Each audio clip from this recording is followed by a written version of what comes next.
Hi, this is Bruce Buffer, your voice of the Octagon, and you're listening to MMA Mental. Welcome to this week's MMA Mental podcast. MMA Mental podcast is sponsored by UK Fightwear. You can follow UK Fightwear on Twitter at UKFW. We're also sponsored by the UFC Live Facebook page. You can like them on Facebook. Also follow us on Twitter at MMA Mental. Check out some of my fellow podcasting family, the MMA Podcast and the Word on the Street. They're both also on Twitter at the MMA Podcast and at the Ant Jimmy Show. Check out the following Facebook pages. Obviously our sponsor, UFC Live Facebook page, MMAmental.com, and if you like fantasy MMA, check out the UFC Games page as well. Also, we like to shout out our newly formed MMA Mental Round Table, which is hosted by me. I'm joined by top MMA journalist Brad Wharton, your MMA's featherweight fighter and journalist Jay Furness, and UFC middleweight Luke Barnatt. We get together on UFC Fight Week and break down the main cards. The next one we'll be doing will be the Alexander Gustafsson versus John Jones fight card. So definitely want to check that one out. Okay, on this week's show then, we'll let you know who we've got on. We've got some great guests up this week. I managed to get 9 guests on, so we've got some really good interviews, something for everyone. So on this week's show, we continue with the segment we started last week. We chat with 3 UFC fighters who will be fighting in Manchester, 2 MFC fighters who will be fighting on MFC 38, the UC MMA heavyweight champion, and 2 cast members from Tough 18. One will be doing a regular segment on the show, breaking down each week's episode. Okay, so we've got potential performance with Dave Bond. Dave talks to us about the importance of stretching and the different types of stretching there is, and why they're all different. Then we talk to UC MMA heavyweight champion Darren Towler. Towler will be putting his title on the line against former training partner Paul Taylor at UC MMA 37. Towler gives his views on the first time he will be facing someone he has trained with. We then move on to MFC 38 and chat with Anthony Burchak. Burchak is 10-1 and likes to finish fights. 9 of his 10 wins have come by stoppage. He talks about moving up the ladder and putting on a show against Tito Jones. Continuing with MFC 38, we chat with former Tough 16 contestant and former MMA Mental guest, Smiling Sam Alvey. He talks about his impressive win over Jay Silva and preparing to face the undefeated Jason South. We then turn our focus onto Tough 18 and chat with UK representative Laura Howarth. She talks us through the Tough 18 process, her views on her fight and a new contract with Cage Warriors. We then start a new segment with Tough 18's Davey Grant. He will be with us on a weekly basis to break down the latest news and give us his views on all the action and reaction from the house. For our next 3 interviews, we'll move our attention onto the UFC event in Manchester in October. We start with Mike The Warrior Wilkinson. He talks us through his first career loss against Rony Jason and looking to get back on track against another tough opponent in Jimy Hettes. We then chat with another UFC featherweight, and Andy Ogle is coming off of his first UFC win over Josh Grispi. He talks about the buzz of the crowd and the fight, and also his excitement of getting back into the cage and facing the experienced Cole Miller. Our final guest is MMA Mental Round Table panellist and UFC middleweight Luke Barnatt. Luke chats to us about his thoughts on Andrew Craig as an opponent, tells us other people he would like to face, and also gives us his views on some of the recent performances of people he has trained with or who he shared the Tough 17 house with. Here you go. Okay, it's now time for the potential performance with Dave Bond. Dave is back with us again this week, and this week is going to be focusing on flexibility for mixed martial arts. Dave, take it away. Hello, Ray. How are you today? You alright? Yeah, I'm good, thanks, mate. Good. Yeah, like you said, today I want to focus on sort of flexibility within MMA. Main reason being was I was actually training in Kerry this morning. Tuesday morning in the gym, and sort of said I was coming on today, and I had a couple of subjects in mind, and she suggested that one of the subjects that really worked for Kerry Hughes was, or she found really interesting, was flexibility, and even within martial arts, perhaps how it's kind of perhaps just not, it's sort of shied away from as much as it should be. So that's why I kind of thought, yes, it's probably a fair comment, and I'm probably one of the most guilty people of that. So I wanted to come on and talk about the importance of flexibility, and also perhaps the obvious stuff and not the quite so obvious stuff. So, I mean, within martial arts, flexibility is obviously beneficial. I mean, everyone will be sitting at the end of their sitting there listening and sort of thinking, well, obviously it's beneficial. Most people know about the benefits that it will reduce injury. The more flexible you are, it will reduce stiffness. Any training you do will create tightness in the muscles. So stretching will obviously reduce any muscle soreness that you get in the following days. So what is he going to say? So what I want to look at is the most beneficial way of stretching for martial arts. So before going on to onto those bullet points I've just stressed. Obviously, the more flexible we are, like I said, we're going to reduce injury. If we're tight and we're throwing kicks, or if you're throwing any kind of movements which is explosive, then any restrictions in the way are going to cause a higher risk of injury. So the more flexible we are, yes, we're going to reduce injury. We're going to reduce stiffness. Absolutely, we're going to reduce stiffness. We're going to create a much more fluid movement. The more flexible we are, and we're going to become less robotic. So, it's also down to the fact as well that I can't think of many MMA moves where you don't leave the skeletal muscular system with fatigue, with you're kind of exerting a lot of energy. So obviously, the more muscle fibers and the better range of movement you've got to call upon, the more you're going to get out of your body before you hit those fatigue levels and those final points, and that's beneficial for everyone. So the different kinds of stretching people do when training. So if people always the two that people seem to know a lot about stretching wise are generally static stretching and dynamic stretching. So they're the two people I think know a bit about, and I'll just go over a brief little bit about static and dynamic stretching and when I would probably use them, and then I'll go into a little bit more detail on other ways of stretching and other ways of increasing muscle flexibility that perhaps aren't quite as familiar as well. So static stretching is the one that most people you see do, where you'll be sat on the mat in the corner of the gym just holding hamstring stretches, or holding stretches, putting one leg up behind you to stretch out your quads. So you've got sort of static stretching with that way. So static stretching, I tend to find static stretching works very well because basically when we stretch, what we're trying to do is we're trying to relax the muscles. We want those muscles to relax and lengthen, and that's what we're trying to do. Static stretching works well. We can take it to a point and we can hold it. Once it hits that point where it kind of releases, we can take it a little bit further. So they're very, very good at relaxing and releasing the muscles using static and held movements. Now, I personally wouldn't get someone to do those kind of stretches pre-workout though. And my reasons behind that are I wouldn't want someone to relax the muscles too much before they go in and do a workout. So if someone's doing static stretching pre-workout, the muscles are nice and relaxed, that's great, but they're also really chilled out, and then you're going in and you're trying to fire them up. So I would then bring in I would probably use more the second form of stretching, which most people are aware of as well, which is dynamic stretching. So dynamic stretching, that sort of involves moving your body and limbs while gradually increasing the speed and the range of movement. So what you want to do is we're taking the muscles almost along the edges of their limits, and you're warming up the muscles gradually, gently increasing the range of movement as you do that. So you'll see people sometimes doing leg swings, heel kicks, all those kind of things that are movements to sort of release the muscles, but as the muscles get warmer and warmer, you're gradually increasing those movements. So they're generally, and I think those are great before you train, because you're doing a very kind of active stretch. You're doing a much more kind of, in my opinion, beneficial stretch pre-workout to really increase the range of motion. Then you do your workout post-exercise. You then might use your static forms of stretching. So they're the kind of movements I think most people are aware of, and I think both of those are kind of common, and both of them are widely used. So some of the other stretches I want to look at are I want to work through sort of a list of other stretches and talk about kind of the benefits of those stretches, and also where perhaps some that we wouldn't use. So the first kind of form of stretching that perhaps people aren't aware of as much is a form called ballistic stretching. Now, ballistic stretching is sometimes more commonly known as bouncing. So that's where you might take a movement that most people work when you try and touch your toes.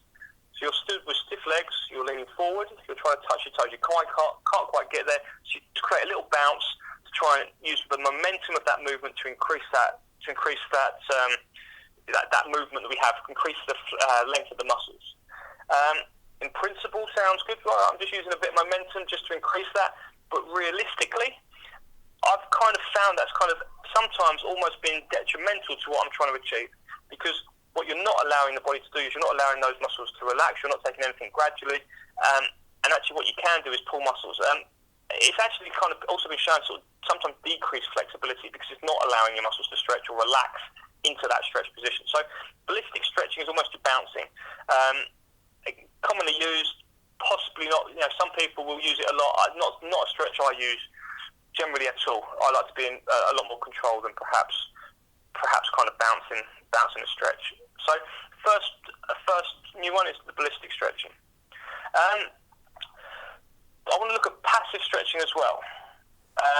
Passive stretching, it's also called like relaxed or static stretching as well. So this goes back to the ones I was talking about originally. So the ones that people are more aware of, the static stretching. But what we also do within this is we look within the passive, we look a little bit more in detail of using other body parts to increase the stretch as well. So we may, I don't know if people are aware of like a glute stretch where you're actually using your own body parts to increase the range of motion. So we might pull a leg across another leg and then pull the second leg in, which then increases the stretch. And we can increase it without just using body weight. We can increase it using our strength as well. So we can passive stretch as well. Dynamic stretching we've obviously talked about as another. PNF stretching is another one I want to look at as well. So we've looked at ballistic stretching, bouncing. We talked about dynamic stretching, and we talked about static stretching as well. So I also want to move on to another form of stretching that I actually find really beneficial if you're working with a client post-workout, and that's PNF stretching. PNF stretching, proprioceptive neuromuscular facilitation. So what we're trying to do there is we're trying to sort of, it's probably PNF stretching is probably the most effective and fastest way to increase flexibility. It's actually not a way of stretching in itself, but rather a way to combine passive and isometric stretching together. So what we're trying to do is we're trying to almost shock the body and trick the body into increasing its flexibility in quite a quick way. So PNF stretching was actually, believe it or not, originally designed to help stroke victims, but also works really well on anyone else trying to increase their mobility, and I find it really, really effective for MMA. So talk you through a PNF stretch. So if I had someone laying on the floor, one leg flat on the floor, other leg up into a hamstring stretch, and I'm taking the hamstring stretch myself. So I take that stretch, the leg straight up, obviously coming from the hip movement, from the hip, leg straight. I'd be speaking to my client all the time, or the athlete, and asking them to let me know when pain in the hamstring gets to about an 8 out of 10 on the pain rotor scale. Once we get to that point, they'll let me know, and I will hold it there. So we're coming into a static stretch. That static stretch we then hold. Once we get to a point, I'd probably hold it there for a good 20 or 30 seconds. I'd then ask them to apply between 20%, 25, 30%, probably in small increases. I'd actually ask them to increase it, pressure to push me away. So what I'm actually asking them to do is now tense the muscles, to contract the muscles. So as they contract the muscles and try and push me away with that little bit of force, I'll hold it there for 10 seconds and then ask them to relax. As they relax, I then increase that stretch. Again, asking them to let me know when we get to 8 out of 10. So we're shocking the body into almost contracting. As the muscles contract and relax, they're contracting at a point where they feel like they're at the most stretched, and then as they relax, we can then increase it. So PNF, and that can be used on all kind of areas, all kind of areas when it comes to the stretches you do. So I actually use PNF stretching quite a lot when working on flexibility. I use PNF, I use dynamic, I use static. They're the kind of ones I really kind of like pay attention to. So kind of going back over just what I've talked about, just in case it sounds a little, because it's a subject I'm quite passionate about, but it's also can sometimes be a subject that I kind of drift over certain aspects just because I don't see the relevance to it. So what I want to do is I just want to kind of make sure that I've kind of brought everything back and just bullet points. So like I said, dynamic stretching works great. Dynamic, big movements where you're involving your body and your limbs, gradually increasing the speed and the range of movement as the muscles increase the warmth within them. So as the muscles get warmer, gradually increase it. They're great pre-exercise because you're firing the muscles up, you're increasing that range of motion, but you're also getting them warm as well. So they're ready to exercise. That's great. Post-exercise, post-workout, static stretching, where we take those stretches and we hold them. We hold them in those positions because then we can encourage that flexibility back. Now, I've done a lot of work with people, and I've actually found that 6 to 8 hours post-exercise is a really effective time to stretch. So what I get a lot of my athletes to do is when I train them, with stretch post exercise, I will then get them to do a stretching routine 6 to 8 hours later as well, because that's as the muscles start to get tighter, as they start, really start to cool down, as they really start to contract and tighten, then we're really going over those stretches. We're redoing them again, so static stretching again.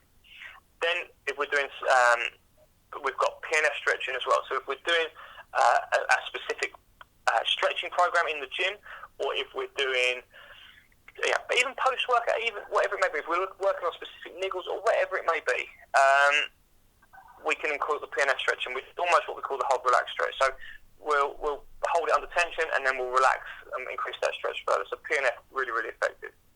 Stretches I would personally stay away from, ballistic stretching or bouncing. Yeah, 100%. Some people use it, some people like it. I've seen too many people pull muscles doing it to use it myself. So I tend to stay away from the bouncing. And like I said, increasing your flexibility by increasing the movement that you've got within the muscles, by increasing everything and spending time stretching. And like I said, I'm probably one of the worst for it. My coach pulled me up on it this week. Because it's one of those things we just assume, I haven't got the time to do that. But it is as vital as the rest of the training, because without having that flexibility in the body, any kicks that we throw, any punches that we throw, as soon as we try and increase that range of motion, then we have to be really, really careful that we don't want to pull muscles. We don't want to strain ourselves, and we want to have a little bit left in the tank. So if we're throwing body kicks, if we're throwing head kicks, we still want to be able to have a little bit of flexibility. We don't want to be pushing our body to the limit. We don't want to be pulling muscles. That's not a good way to kind of either come out of a fight or set yourself out of training for a few weeks. So, like I said, benefits of stretching, I think most of us know them. We're going to absolutely reduce the chance of injury within the body. We're going to reduce the stiffness within the body. Anything that kind of causes, like I said, to be robotic, we're going to try and avoid that robotic movement and make it everything more fluid. We're going to try and reduce tightness from day to day. We're going to try and make sure that we're prepping again. As soon as we finish training one session, we're going to prep again for the session the next day. So we're constantly finish one session, we're prepping the body, recovering, and then prepping for the next day as well. So everything we do, we're kind of constantly thinking about the body. Obviously, like we said, we don't want the body to fatigue. We don't want to prolong the fatigue within the body. So, like I said, dynamic stretching pre, static stretching post, PNF stretching sort of in between if you've got a training partner with you. So, hopefully that's a little bit of insight into stretching and flexibility of mixed martial arts, and hopefully we'll get some great feedback with you guys taking that and inputting it into your own training programs as well. Well, thanks for that. It's always great to be able to listen to somebody who clearly knows what they're talking about, and you always explain it so well. If people want to know more, or people want to contact you or contact Potential Performance, what's the best ways for them to contact you? Like I said, Ray, before, everyone get on Twitter. I'm on Twitter quite a bit, so if anyone's got any specific questions, they can either direct message me on there. It's at Dave_B_Potentia. Come on, find me on there. Like I said, I'm linked. If you can't find me or for any reason, then check out the Potentia page as well, at Potentia892. So that's at Potentia, which is Potentia 892. Come and find us. Like I said, you'll find pictures of on my Twitter page of fighters training, of clients training, lots of different things going on.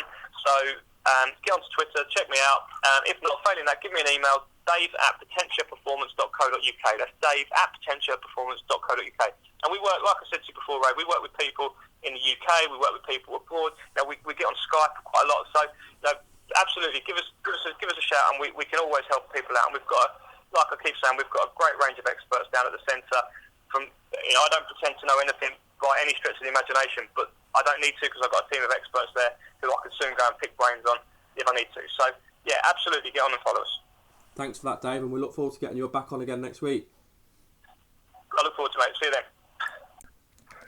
I am now joined by Darren the Powerhouse Towler.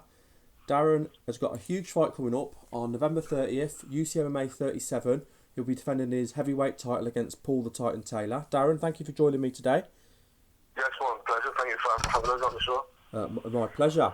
I know you've got a big fight coming up, and I do want to talk to you a little bit about that. But before we do that, I'd just like to get a little bit of your background. I know you've been fighting professionally for quite a few years. You started fighting professionally in 2008. What got you into mixed martial arts? an academy going in the local area where I live. I mean, I used to go to the gym, do a bit of boxing, a bit of flight, just on my own, hitting the bag. I just fancied giving it a go. I went in, the lads were all good, bunch of lads, the atmosphere was good. And Ian was a good coach. He pushed us towards my first fight. It was all sort of rolled on from there. I'd had my first fight, I won my first fight. And then obviously, I just kept going from there, really, and just stuck at it. And obviously, I've done all right. I've had a few losses, but I've had a few good wins as well. So it's been. I've enjoyed every minute of it. You know, I've met some good fighters, and I've met some good people out doing it as well. So it's all good. It's a good crowd that follow the MMA. So the fans are good.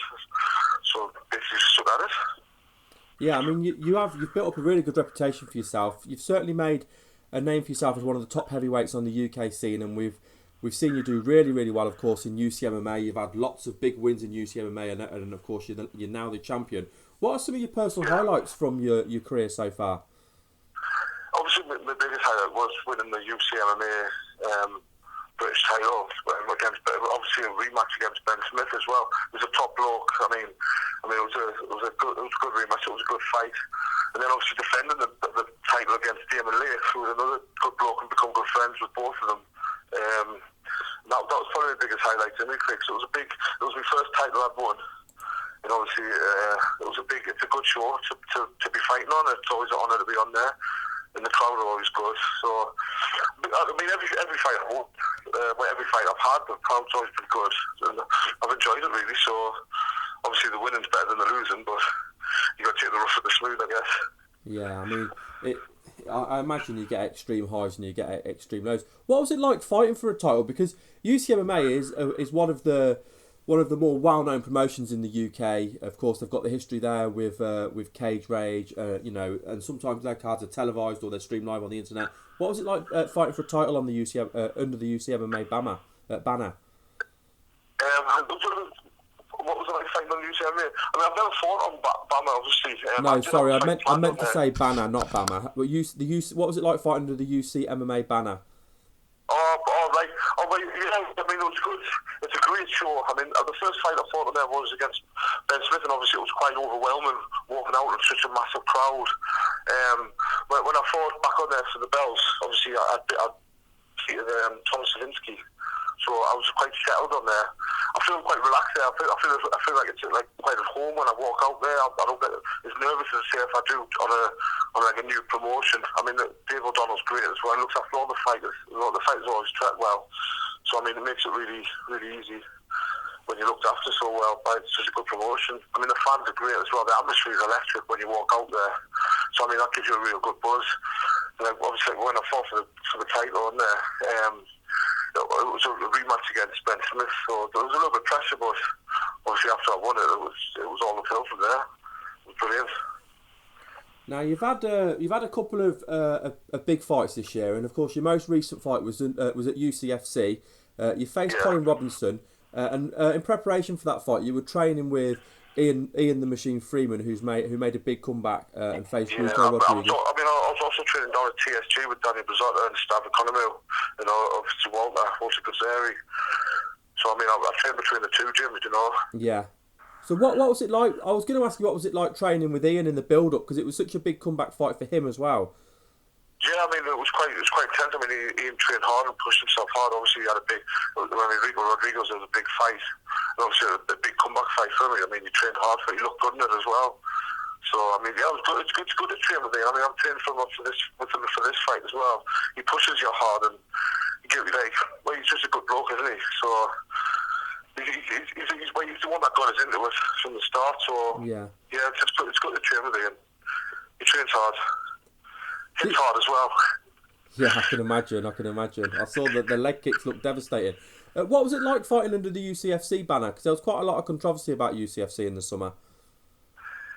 Yeah, to be honest, I don't really want to go down that line, because obviously there was a lot of controversy, and it did affect the show a little bit, I think. But I mean, to be honest, I just like to keep myself just for the fight. I don't really want to I don't like to get involved in all the publicly crap and the name call and all that. Well, I just want to, when I've got a fight, I just like to keep my head and just concentrate on the fight. I don't want to sit and slander a show, then that's up with them. That's fair enough. You know what I mean? I'm there to fight. That's basically it. My opinions. Yeah. No, regardless. That's fine. Well, let's move on then. Let's talk about what you've got coming up then. You've got a big fight coming up, like we said at the start of the interview. You're fighting on November the 30th. You'll be headlining UCMMA 37. You'll be defending against you'll be defending your heavyweight title against Paul Taylor. Now, I noticed you were training a little bit in the build-up to your last fight. He was supposed to be on the card as well. So what are your thoughts after training with him? What are your thoughts now that you're on facing him? I knew this was going to come up. Yeah. I mean, me and Paul, we speak, you know what I mean? We were friends. I mean, I'll still speak to him after the show, but obviously, we're fighting against each other. Things change, you know what I mean? You can't be friendly with someone you're about to get in the cage. And I mean, at the end of the day, he's there to try and take my title, and I'm there to stop him. You know what I mean? Friendship's out the window. So, I mean, after the show, I'll have a drink with him, and everything will be forgotten. But in the meantime, my focus is basically stopping him from doing what he wants to do. I mean, that's basically it. I mean, once I set in that cage, there's no friendship in that cage. Do you know what I mean? I'm there to defend my title and not let him come home with it. That belt's coming home to the North East with me, simple as that. That's about as far as it is. I mean, after the show, after the fight's done, I'll have a drink with him, and bygones will be got bygones. Whatever happened in the cage will be forgotten about. Yeah, that's good. It's good there's no bad blood, because you're going to be competing against each other in a sport. It's a fight, but it's not a street fight. It's two athletes that are going to be... No, of course. It's two professionals stepping in the cage and doing what they're paid to do, really. I mean, we're there to put a show on for the people that are paying money for... I mean, people are paying good money for tickets for the show. I mean, so they want to see a fight at the end of the day, and I've got no doubts in my mind that that's exactly what they'll get on the day. It's two professionals fighting in a cage, and afterwards then it'll be two friends. But before the fight, it'll just be two professional fighters. Yeah. Are you looking forward to the fight? It's going to be a tough fight for both of you. I mean, you're just in and around the top 10. He's just on the outside of the top 10. So it's a huge fight for the UK heavyweight scene, isn't it? Yeah, we both like to bang, you know what I mean? There's no illusion. I mean, when we step in that cage, we're both going to be banging each other. I mean, there's going to be no fucking niceness in there. We're both going in there to do a job. And we're going to be hitting each other hard. So it's going to be a good war. I mean, the plan to get a good fight out of it at the end of the day. I mean, it's just a professional fight, so they want to see a few good standard fights on there, and that's what they get. Have you faced people you've trained with in the past? Is it strange fighting someone that you've trained with? This is the first time. Oh, is it? This is the first time I've encountered this sort of situation. But at the end of the day, the fight was put to us, and I was going to take it, so I took it. You know what I mean? I wasn't going to shy away from it. He asked for the fight. He called me out, so it was his choice, and I'll just deal with it, you know. Simple as that, really. I mean, the fight makes a lot of sense. Like I've said, you're two of the top heavyweights in the UK. You're obviously the champion. You know, you're there to take on kind of all comers, if you like. And you know, Paul's done well on UCMMA like you have as well. So the fight just makes sense. It's going to be a fantastic war. Yeah, it's going to be a good all round night. I mean, UCMMA is a good show as it is. I mean, the card I know for a fact will be a good card. So it'll be a good night for everyone that goes, really. And obviously it'll be an even better night afterwards once we hit the party. Absolutely. The party. If people want to get tickets, Darren, can they get tickets directly through you? Yeah, I mean, they can message us on Facebook, or I'm on Facebook, they can add us on Facebook, or message us on Twitter, which is @TowlerDarren. I can sort of take it off them, or they can get straight in touch with the UCMMA and get them, whichever way they want. So, I mean, they should get tickets because it's going to be a good fight. Yeah, I mean, this event it shouldn't be missed. It's going to be a fantastic fight. Like you say, it's going to be a solid card, and the headline bout is going to be it's worth the ticket fees on its own, isn't it? Yeah, definitely, mate. Definitely, no doubt you'll be there. I'll be there, absolutely. I'm looking forward to it. I don't want to miss it. Darren, it's been great having you on the show. I really appreciate you giving me your time. Thanks for the call, mate. I much appreciate it. Before we let you go, I just want to give you a chance to do any shout-outs. Do you want to shout out any friends, family, sponsors? Yeah, please, can I thank me coaches, Daniel Bazzotta and Ian Freeman, and TSG Gym and Team Machine, also Jack Lewis and Spartan's Performance for obviously all my training and everything for me upcoming fight. And I'd also like to thank my girlfriend as well for putting up with us during my training, and obviously all my fans and friends that are going to the show to support us. Thank you. We'll see you all afterwards. Well, thanks for coming on, Darren. I'm certainly looking forward to seeing a great heavyweight bout. Lovely, mate. I hope to see you there. I'll have a drink with you afterwards. Absolutely. See you later. Okay, thanks, mate. See you later, mate. Bye. Okay, I'm now joined by Anthony Burchak. Anthony will be fighting at MFC 38 against Tito Jones, October 4th at the Shaw Conference Centre, Edmonton, Alberta, Canada. Anthony, thank you for joining me today. Thank you for having me on. I appreciate it. My pleasure. I know we're a few weeks out from the fight, and I do want to talk to you about the fight and the training and your training. But before we do that, I'd just like to get a little bit of your background. You've been fighting professionally since 2009. What got you into mixed martial arts?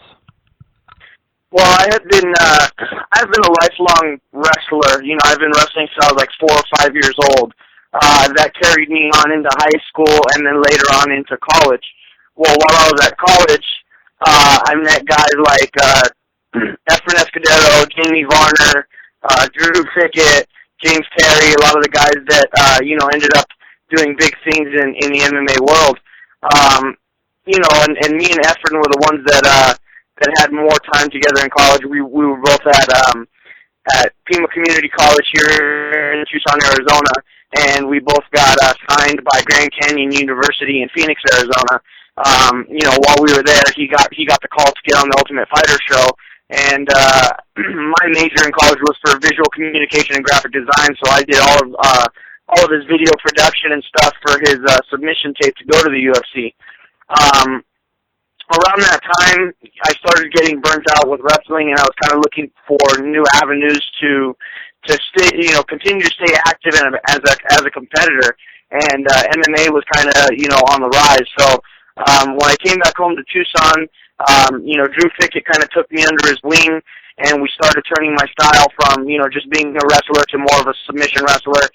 And, that's where it came from there. And then my 5 pro debuts, my pro debut I won by rear naked choke, and the 5 after that I also finished by submission. So wrestling and jiu-jitsu kind of went hand in hand for me, and seeing those guys as a younger up-and-coming fighter kind of really inspired me. So that's kind of the direction I took after wrestling, was just to be a mixed martial artist. I noticed that on your record, actually. I was going to ask you about that. I mean, you talk about going under the tutelage of Drew Fickett. You couldn't really get somebody much better than that. I mean, he's kind of been there and done it. He made a name for himself in the UFC, had some big wins, including a big win, of course, over Josh Grispi. So he was a great mentor for you to have, especially coming into the sport. How hard was it then for you to transition from being a pure wrestler to the wrestling in the submission, or submission wrestling as you called it? Well, the best thing that I guess the biggest problem was, wrestlers want to stay off their back. I was already kind of an unorthodox wrestler to begin with, so I was, comfortable in situations that normal wrestlers wouldn't be, trying to create scrambles off my back in wrestling, But like you said, Drew Fickett was a great mentor coming up. I had, he has a record for rear naked submissions in MMA. I think he's at 36 right now. So learning from a guy like that who's, he's fought Carl Parisian, Nick Diaz, Dennis Hallman, Josh Koscheck. He's had big losses and he's had big wins, and I think he was a good guy to kick off my career. And then I met guys like George Roop at West. Chris Kerr also now is one of my main training partners and coach. And it's been an ever evolving situation in my life. So I've been pretty blessed to be training with some of the highest, the guys at the highest level right now. Yeah, I mean, the names you mentioned there are all impressive. It looks to me as well, by going on your resume, that your game's obviously evolved. I mean, you started out with 5 submission wins, but then of your last 4 victories, obviously one of them being on the MFC, which would have been a big step up in competition, you've had 3 wins via TKO punches. So how are you developing your striking as well as your ground game? Well, the thing is I didn't want to be a one-trick pony. Everybody knew that if they kept their standing with me, that they had a better chance, and I had to evolve. I have to become the true, the true full package of being a mixed martial artist. I really started working on my boxing and my kickboxing. Ed West has been, one of the best striking coaches I've ever had, and then now Chris Carriasso, who, comes from a strict Muay Thai background. He's put me with coaches like Nunzium Samprusi, who's a 2-time Lumpini champion, Bunker, who's a 2-time, another Lumpini champion, And Nungsim's overall 5-time world champion. So for me to be able to, hit Thai pads and learn Muay Thai from a guy like that has been, a life changer in my career. And, you saw that as of 2012. I finished all 3 fights by TKO, KO. So, I'm just trying to continue to evolve, all about forward progression right now in my career. And, I'm taking bits and pieces from everybody and making it my own. Now, going back to the early parts of your career, you won your first 5 fights by submission, but after being 4-0, you actually fought for Bellator Fighting Championship. How did that opportunity come about to fight for Bellator? It kind of came about. Bellator was coming to Arizona, and at the time, I believe I was only 3-0, and they were looking to feed me to one of their guys that they had out in Yuma, Arizona, who is a tough gym. They produced Kelvin Gastelum, the most recent Ultimate Fighter winner. He beat Uriah Hall in the finals. They got a lot of tough guys out there. WEC vet Chance Farrar owns a gym, and they put me up against a veteran named Tyler Bilecki. He was 7-3 at the time, so the guy already had more losses, the same amount of losses that I had fights. I went into that fight, so stoked that I was fighting for Bellator, and the fact that, I was making moves in my career. I came out, took him down, and I got caught in a guillotine choke in the first 10 seconds, and I said, here it is. I lose my Bellator debut via guillotine choke. And right about when I started to go fuzzy is when his arms juiced and he let go of the choke. And for the next 3.5 minutes, I just went Donkey Kong on him and unleashed a barrage of ground and pound until he gave me his neck, and I finished the fight by Darce choke. How relieved were you then when he released the grip, if you were that close to going out?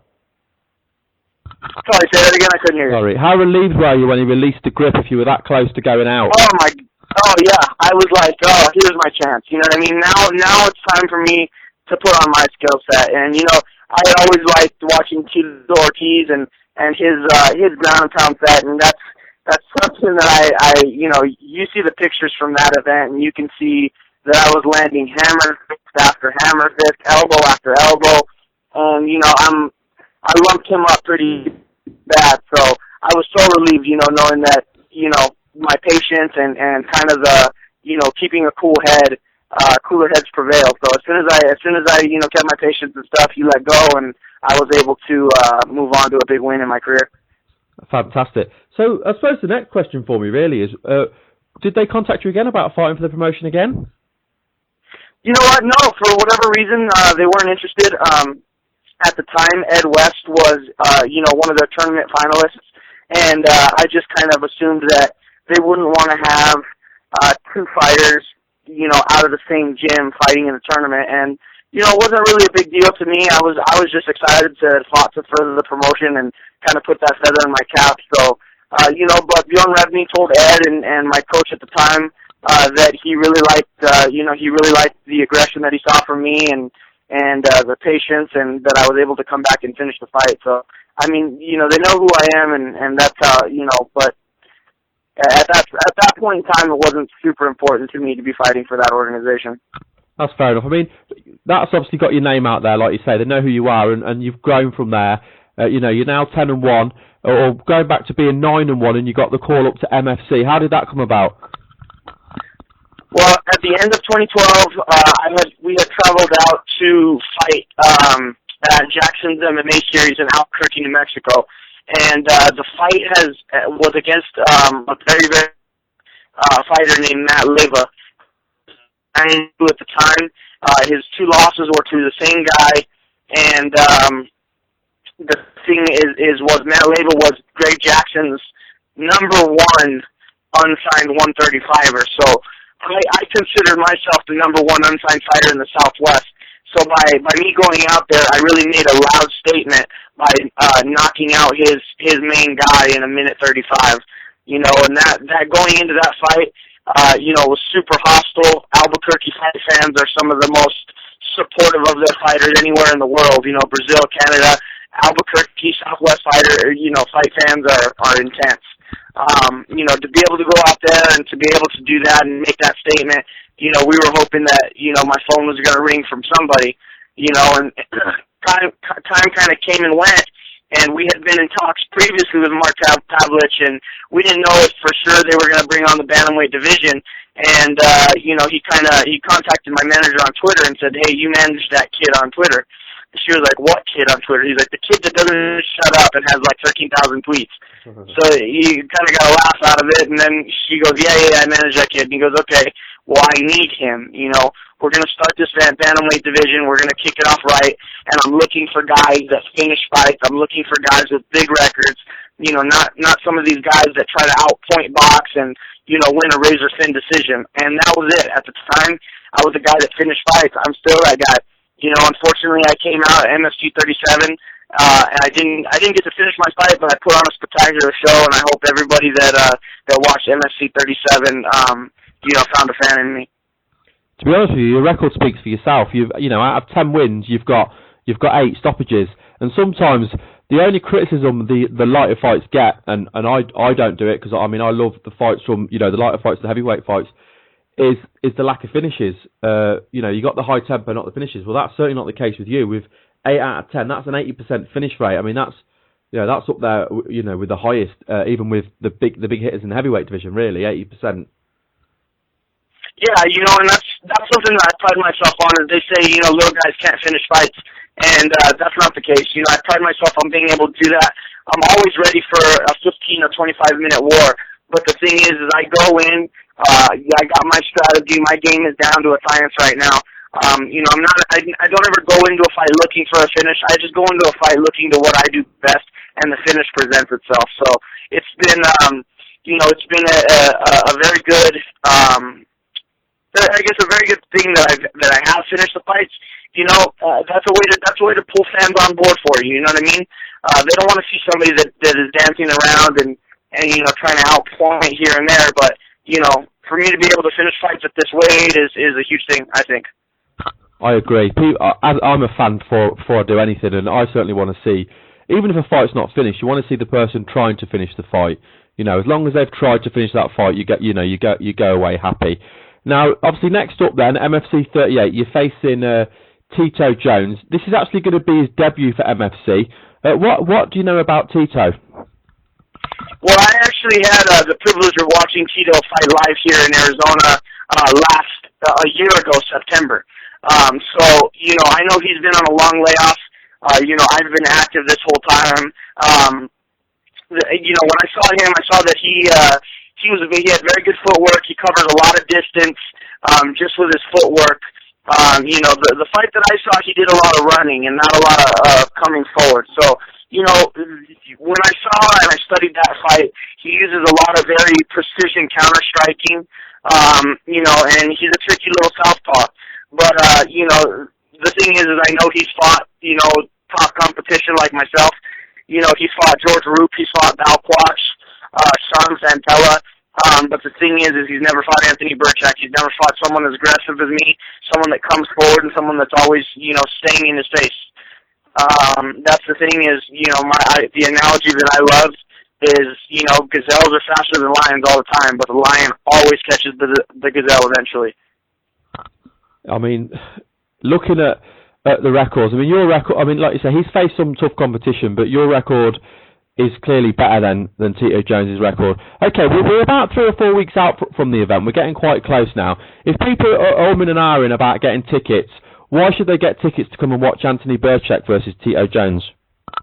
Listen, to all my fight fans in Canada, I ask to be the adopted Mexican son of Edmonton, Alberta. Everybody welcomed me with big open arms. They supported me. I heard chants of my name when it's not even my country. You know what I mean? These guys were out there screaming Burchak, Anthony Burchak. It was an amazing thing. I would implore you guys to buy tickets on Ticketmaster.ca. Come out and watch me. None of my fights have ever been boring. You guys are going to be, in front of something making history. This is the inaugural Bantamweight Championship. I promised Mark, Manon, and Dave that I will be their first Bantamweight champion, and I think you guys should be down live at Conference Center to watch me make history. Well, if people weren't fired up before, they will be after that. Anthony, it's been great having you on the show. Thanks for agreeing to come on and chatting with me. Oh, of course. Thank you so much for having me on. I always love, talking on your radio shows and stuff. It's, I'm just trying to get myself out there, and to all the listeners out there, if you guys are on Twitter, follow me at @ABurchakMMA. My Facebook fan page is just facebook.com/Anthony Burchak. Be sure to go on to the Maximum Fighting Facebook page. Go find the official bantamweight poster of me versus Tito Jones and click like. By clicking like on our poster, you're casting your vote to see the bantamweights be the main event on October 4th. You can also take the Twitter hashtag #MFC, hashtag MFC38, and hashtag bantamweights to cast your vote on Twitter, which you can do as many times a day, all day long if you want. And be sure to tune in October 4th live on Access TV. Awesome.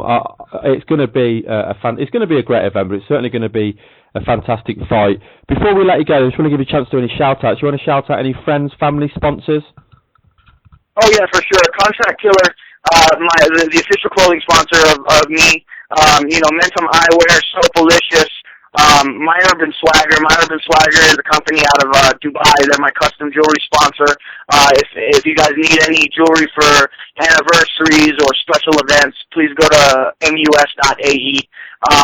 I also want to thank Oral IV, Sweet Sweat, and Exclusive Customs out of Las Vegas. They've all been such a great support to me. I couldn't be here without my sponsors. Clench Mouth Guard. Sorry, Clench Mouth Guard. No problem. Well, once again, thanks for coming on to the show, and I wish you all the luck. We're a few weeks out. I think it's going to be a fantastic fight. Awesome. Thank you so much. I appreciate it. Okay, I'm now joined by smiling Sam Alvey. Sam's got a big fight coming up at MFC 38 against MFC newcomer Jason South. It's on October the 4th. It's at the Shaw Conference Centre at Edmonton, Alberta, Canada. Sam, thank you for joining me today. Oh, it's my pleasure. I'm always good to talk to you guys. Well, I have had you on the show before. I spoke to you probably about 12 months ago. I really enjoyed speaking to you then. I was pleased to be getting you back on the show. How's things been in the last 12 months? It's been a busy time for me. I got married in there, had my first little girl. She's 3 months old now. She's just beautiful. And I got myself a good knockout in there. Well, congratulations on your marriage and congratulations on your new daughter. Oh, thank you so much. And I'm going to say the knockout is referring to Jay Silva, UFC veteran. Yes, sir. Third round knockout against a UFC guy. It felt really good. It was a good fight.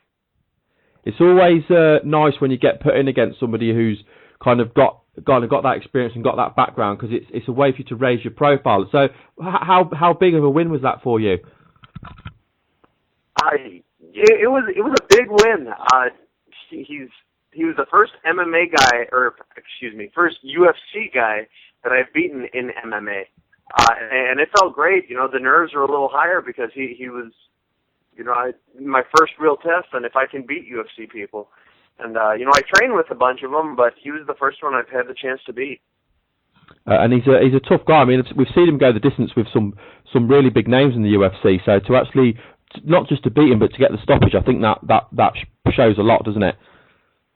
Oh, absolutely. I just recently, just before he fought me, he beat Kendall Grove, and he's beaten a few big names, and he never turns down a fight. So it was an honor to fight him, and I'm glad it turned out the way it did. Now, this is going to be your third fight with MFC. How did the deal come about with MFC? Because of course MFC have got a lot of history. They've had a lot of people come through MFC and have gone on to be UFC champions, UFC veterans. And they're the biggest promotion in Canada. So how did it come about that you were signed by MFC? They had their eye on me for a while. I've always been an exciting fighter. I've gotten knockout after knockout after fight of the night. So they've been looking at me for a while. I ended up on Tough, and when UFC decided not to take pretty much everyone from my season, MFC jumped. They offered me the fight, and I haven't looked back. That they are the one organization I've ever fought for or watched that every card is better than the last one. Mark Pavlich, the owner, he personally goes through and makes sure every fight is something the fans are going to want to see. and it's really fun working with a promotion that cares so much for the people that watch it. Yeah, they're certainly putting on great shows. They've been around for a long time as well. They're such an established promotion. Now, we talked a little bit there about your fight with Jay Silva, and kind of in your next fight, the shoe's on the other foot. You're facing an up-and-comer. He's 10-0. He's undefeated. It's his debut for the MFC. So this is obviously a big step up for him. He's going to be looking at you, I imagine, the same way you were looking at the Jay Silva fight. Is that a different type of pressure for you? It is. He's undefeated, so he knows he can't be beaten. Me, I've got, not many losses, but I've lost. And everyone kind of knows me in the MFC now. He's coming in. It's his job to put on a good show and make sure the people of Canada love him. So it is a little bit added pressure, but in the past I've done all right with that pressure. My camp is going amazing. No injuries, no problems. I've got Josh Koscheck was in today with us. Dan Henderson's in every day. Shale Sundman's coming in next week. So my training partners are top-notch guys. So I'm feeling great, and I'm really gonna shine in this fight. I mean, the three names you've mentioned there, you can't get much better than those three names. I mean, one of the things that jumps out to me about your record and his record is you like to knock people out. You've got 12 knockouts. Out of his 10 wins, of course, he's got 9 submissions. So do you feel, the obvious is you're going to keep this fight on the feet and look to knock him out? Would you say that it's fair to say that that's going to be your strength over him? I've got a pretty big wrestling background as well. I could very well take people down, but the fans like seeing knockouts. That's why the MFC was so interested in me. They know I want to give the fans what they want to see, and the fans love seeing the knockouts. So, ideally, I knock them out. But I'm pretty good on the ground, too. I moved to Team Quest to make sure my grappling was even better. And after 3 years of working with guys like Tarek Safadine, JT Money, Jesse Taylor, Dan Henderson, I am more than willing to stay on the ground with him. Now, it's been about, I'd say it's been approximately around about 12 months since you were on the Ultimate Fighter. I mean, looking back with hindsight, was that a good move or a bad move doing the Ultimate Fighter? It was a good move. I mean, people know me a little bit better. I'm a little bit more popular in the fighting game because of it. And more than anything, the UFC's, taking a look at me. And I've gotten to see how they run things, too. So it's been a fun ride. I love this whole fighting thing, and any chance I get to fight anywhere, I'm going to do it. I mean, this year has definitely been a more active year for you than say the previous year. You've had, fight in Feb, fight in May. So really, would you say you like, if possible, you do like to try and get a fight in, say, every 3 months? Honestly, if I could fight every month, I would. There was a year in there where I fought 12 times, just back to back to back to back. And that's how I like to do it. I like fighting. I hate fighting. You know what? Honestly, I'm fighting 3 times, maybe 4 times this year. I wish it was 8. I live to compete in this sport, and it's so much fun to do. You've obviously had a big year this year as well. We talked about the win, but you've had a lot happen this year personally with marriage and a young child. How hard is it to juggle everything with your training, and especially with a young baby in the house? Well, it's fun. My wife is also my head corner, so she makes sure I never slack off in the gym. She and I are a wonderful team, both in the cage and with our baby. When she's got jiu-jitsu practice, I watch the baby. When I've got, my pro classes, she's watching it. We work really well together. And actually, my wife being in my corner, I'm going to bring my little, at the time she'll be 4 months old, daughter up into the corner for this next fight. So it'll be my dad, my wife, and my child in my corner. And so it'll be 3 generations making sure I win this fight. That's amazing. Did you just find that motivation when you've got that kind of close-knit behind you and you can look in the corner and see, especially your daughter, who you obviously want to give the best life possible. How motivating is that for you as a fighter? It absolutely, it so much is. I look at her now and I know, I can't lose. It's not going to happen. I care too much. I put too much effort into this career. I will, go, I may be dead tired. I may be sore. I may be this or that. but I'm going to go to the gym. I'm going to make sure I get all the rounds in that I need. I'm going to make sure I do everything possible to make sure my little girl gets every advantage in this life. Okay, we're about 3 or 4 weeks out from the fight. If people are umming and ahhing about getting a ticket for this event, why should people get the ticket to come and watch Sam Alvey versus Jason South? Because this is the classic matchup. It was two guys with impressive records. One guy wants to go to the ground, the other guy wants to get a knockout. And this is, it's a highlight reel fight. Something cool is going to happen.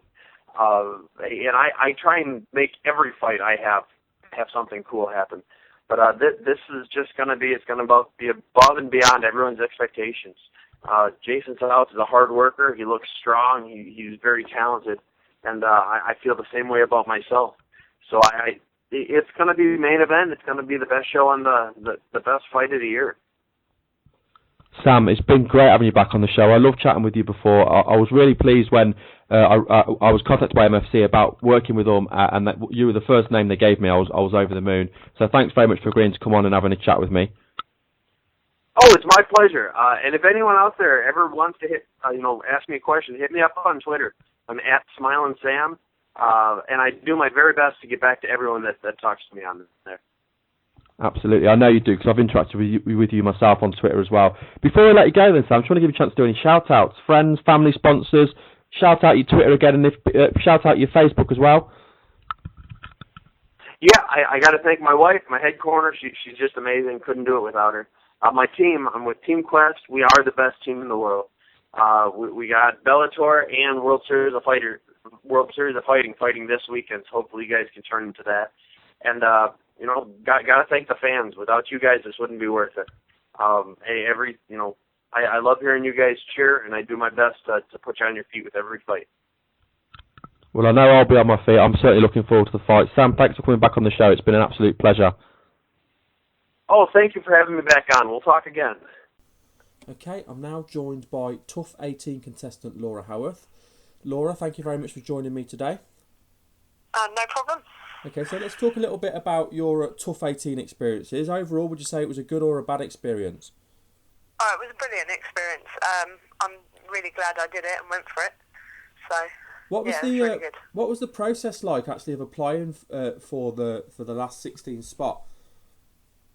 Well, basically, I saw online on Facebook actually about the tryouts, and obviously that they were in Vegas and things. So my coach, he got loads of the guys from the gym to sponsor me, and we raised enough money to fly me out there and to do the tryouts. And then once we got there, you basically fill in the application form and take it with you on the day. So turn up, sign in, they check your weight just to obviously see that you're not too heavy, that you can be able to cut down and things like that. You didn't actually have to be on weight. And then we basically had 90 seconds to grapple, get you up. And then after that, they cut a load of people.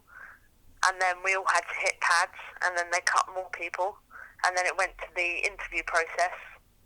They asked you loads of questions, and they were like, you just need to be yourself, be a character, and, show them that you're, going to make for good TV. And then if you made it through that, then you had loads of medicals and things for about 3 days. And then it was go home, and it's a waiting game. And I found out about a week and a half before that I was flying out for the fights. Yeah, I've spoke to a couple of people before that have been on the show, and they talk about the waiting process. Is it a nightmare, all the waiting? Is that the worst part? Yeah, definitely, because they're like, you need to train as if you've got through and you're going to fight, but that's not necessarily the case. So it's kind of like you're training, and you've got to stay motivated to, keep your training at a high intensity, just in case you get that call saying, right, you've made it through to the last 16, we're flying you out in a week. It's crazy, isn't it? This is the plan. Did you go with anybody else? Did anyone else go through the process with you? Anyone else that you knew that was also applying for the show? No, I was the only British female. There were 2 other British guys, but I didn't know them until I met them there, because obviously I'm from Brighton and they're from Liverpool. and up north that way. So, you know, but I got to know them there, and the guy from Liverpool, Mike, we found out we both had the same dietitian doing our weight cuts and things. So, you know, once we got there and you bump into a few people and start talking, it's not so bad, but when you're sitting there by yourself. Was it quite a nerve-wracking experience? You know, I wasn't nervous because I wanted to just go and see how far I could get. You know, I had no, I didn't have like, oh right, I'm going to do this and I'm going to win it kind of thing, because I didn't know what it was going to be like. I didn't know who the other people were going to be. You know, I had my pro record's not sort of like established yet, so you know, it was okay. Let's just do this and see how far I can get. What is your pro record? 0-0. So yeah, I thought I went on Sherdog and it said 0-0, but sometimes Sherdog isn't right, so it is 0-0. So was there not any limits then? Did they not want people with a pro record, or didn't matter? Yeah, they did. They wanted people with one pro fight for females, but because of my pro K1 record, and my I had a good semi-pro record. They don't actually have semi-pro in the States. It's either amateur or pro. So my managers at the time spoke to them and got it all sorted. So. Oh, that was good then. Once you'd gone through the process and then you'd found out you were going to be fighting to get into the house, did you know any of the other female contestants that were also in that position? I knew Sarah Miraz and I knew Roxanne Modafari, or knew of them, but they're the only two that I really knew of, and obviously Tara LaRosa.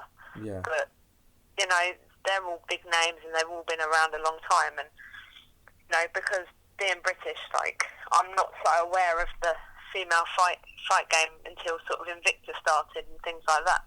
Yeah. So, you know, I didn't know who I was going to be fighting, and I didn't have a clue about any of them.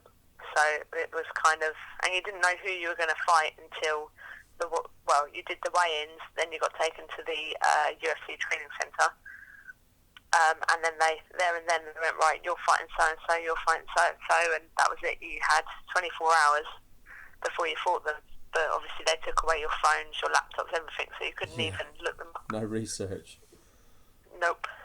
It was really strange, because there was a real mix of like people like yourself who were just, you know, not necessarily just starting out, but with lower records, and you had some really big established names as well that had been around for a long time and had made names for themselves in Invicta. It was a real mix, wasn't it? Yeah, it was. It was a really big mix, and it was really interesting to see how everyone got on and how they matched everyone up. So, how did they decide the match? I take it wasn't a random process. They've actually matched people up the way they think was best. Yeah, we don't know. We just turned up at the gym and we got introduced to Misha and Ronda, and then they basically went, right, this is how we're matching you up, and then called you out to at a time for the fight off. So that was it. That's all we know. I'm assuming that you hadn't heard of your opponent then. It was the first time you'd heard her name. Yeah, it was. But apparently she's quite a big name in America. So yeah, I didn't know anything about her. Obviously, one of the big things about doing something like this is it opens up new doors for you, and it raises your profile. And one of the things, of course, that's come off the back of this is you've now signed a contract with Cage Warriors. Do you want to talk to us a little bit about that? Yep. So Cage Warriors wanted to build a women's division. I think it's 2 or 3 weight classes they've built. Obviously, Rosie's had a lot to do with that. You know, because she's really aware of them. And I got messaged saying, we'd like to give you a 5-fight contract with Cage Warriors, and I accepted. So, yeah, Cage Warriors are doing fantastic for women's mixed martial arts at the moment, aren't they? They've signed quite a lot of really good fighters, haven't they? Oh yeah, definitely. It's definitely the show to be on in the UK and Europe. I mean, if you do well on Cage Warriors and you fight for UFC, look at that as well. So. Absolutely, yeah. You know, it's definitely a step in the right direction. Yeah, I think it's fair to say it's considered the #1 promotion in Europe at the moment, I would say. Yeah, definitely. So, any ideas of when you'll be fighting and who you'll be fighting against?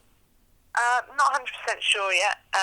We're going to be talking maybe getting on the Newcastle card in December maybe, but that's nothing confirmed or 100% or anything like that yet. So just waiting here. Once I get my first one out of the way, I'll be happy. I bet you just want to start building on it now after such a great experience. I just want to get back in and start building up your pro exactly. record. You know, since I've been back from Vegas, I took a little bit of time off. I've moved gyms, and I've really been training hard. And you know, I'm up training with Rosie at the moment for her camp, so I'm really learning a lot at the same time. So I really feel I'm going to be ready for a fight at the end of this year. I was going to mention Rosie actually. I've been lucky enough to have Rosie on the show a couple of times, and she's a pioneer for MMA in the UK. So what's it been like being part of her camp and helping her prepare for a second UFC fight? It's a great opportunity. I've been here nearly a week now. You know, just sparring with her, being her training partner, and things like that. And you know, it's great. Her coach Paul Rimmer is fantastic, and you know, he's really helping me out as well. So I'm really taking a lot from this as well as sort of helping her out as well.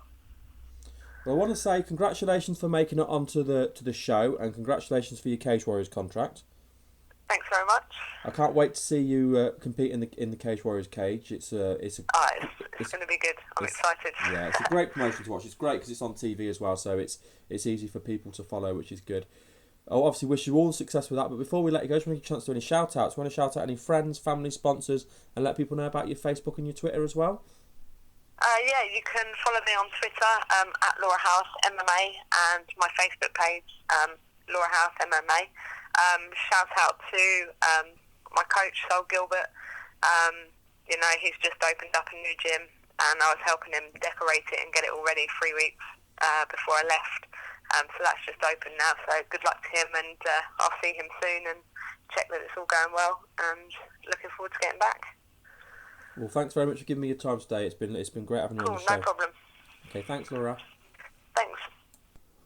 Okay, we're going to start a new segment now. We're going to be breaking down The Ultimate Fighter Season 18. We're going to break it down on every Friday after the episode's aired in the UK. And we're going to be joined by Tough 18 contestant Davey Grant. Davey, thanks for joining me today.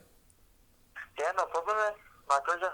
I'm really pleased that we've been able to get you on the show. It's always nice to be able to get a little bit of inside information and to speak to somebody who's actually experienced what we're talking about. So I'm really pleased that you've agreed to come on and do this regular segment with us. Yeah, no problem. Okay, we will talk about each episode as they go, but because it's the first time we're doing it, I'd like us to talk a little bit about last week's episode as well, and then we're going to move on to last night's, or to episode 2. So let's start with the first episode then. I've got a list of questions that are things that I think that people want to know about. So I'm going to throw those questions at you, and we'll just go from there. So okay. you were one of 3 Brits fighting to get into the house. Did you know the other 2? Yeah, I mean, I'm good friends with Michael Wotton, who was the other male Brit fighting to get in the house, and then I'd heard of Laura Howard, but I'd only just met her. We were doing the tough stuff, and there was also the Irish lad Paddy Houlihan. I met him at the tryouts, and we got on really well. Me and my guy got on really well to start off. Would you like to have seen all 4 of you make it into the house? Yeah, that would have been brilliant. I mean, yeah, that would have been really good. It's obviously the better. You know, I'm always going to root for my country, and to see us all get in the house, and including Paddy from Ireland, because he was such a good lad, and it's a shame he didn't get in the house because he is such a funny guy. He really has got a great character. So it was a bit sad to see him go home. He had one of those strange fights because he was up against a guy who kind of won by controlling him, but didn't really give him any damage. He didn't really damage Paddy, did he? He just took him down and kind of lay on him. No, he just sort of, yeah, it was more of a lay and pray, like wrestle trick type thing, wasn't it? I mean, I don't think he wanted to do anything about Paddy's stand up, and he had a wrestling pedigree, so he just took him down and just sort of controlled him on the side, and just won in that manner. Now, you were facing Daniel Martinez. Did you know anything about him going into the fight? Yeah, I mean, I've heard of him. I think everyone there had heard of him. He was like, I think he was the most experienced guy there.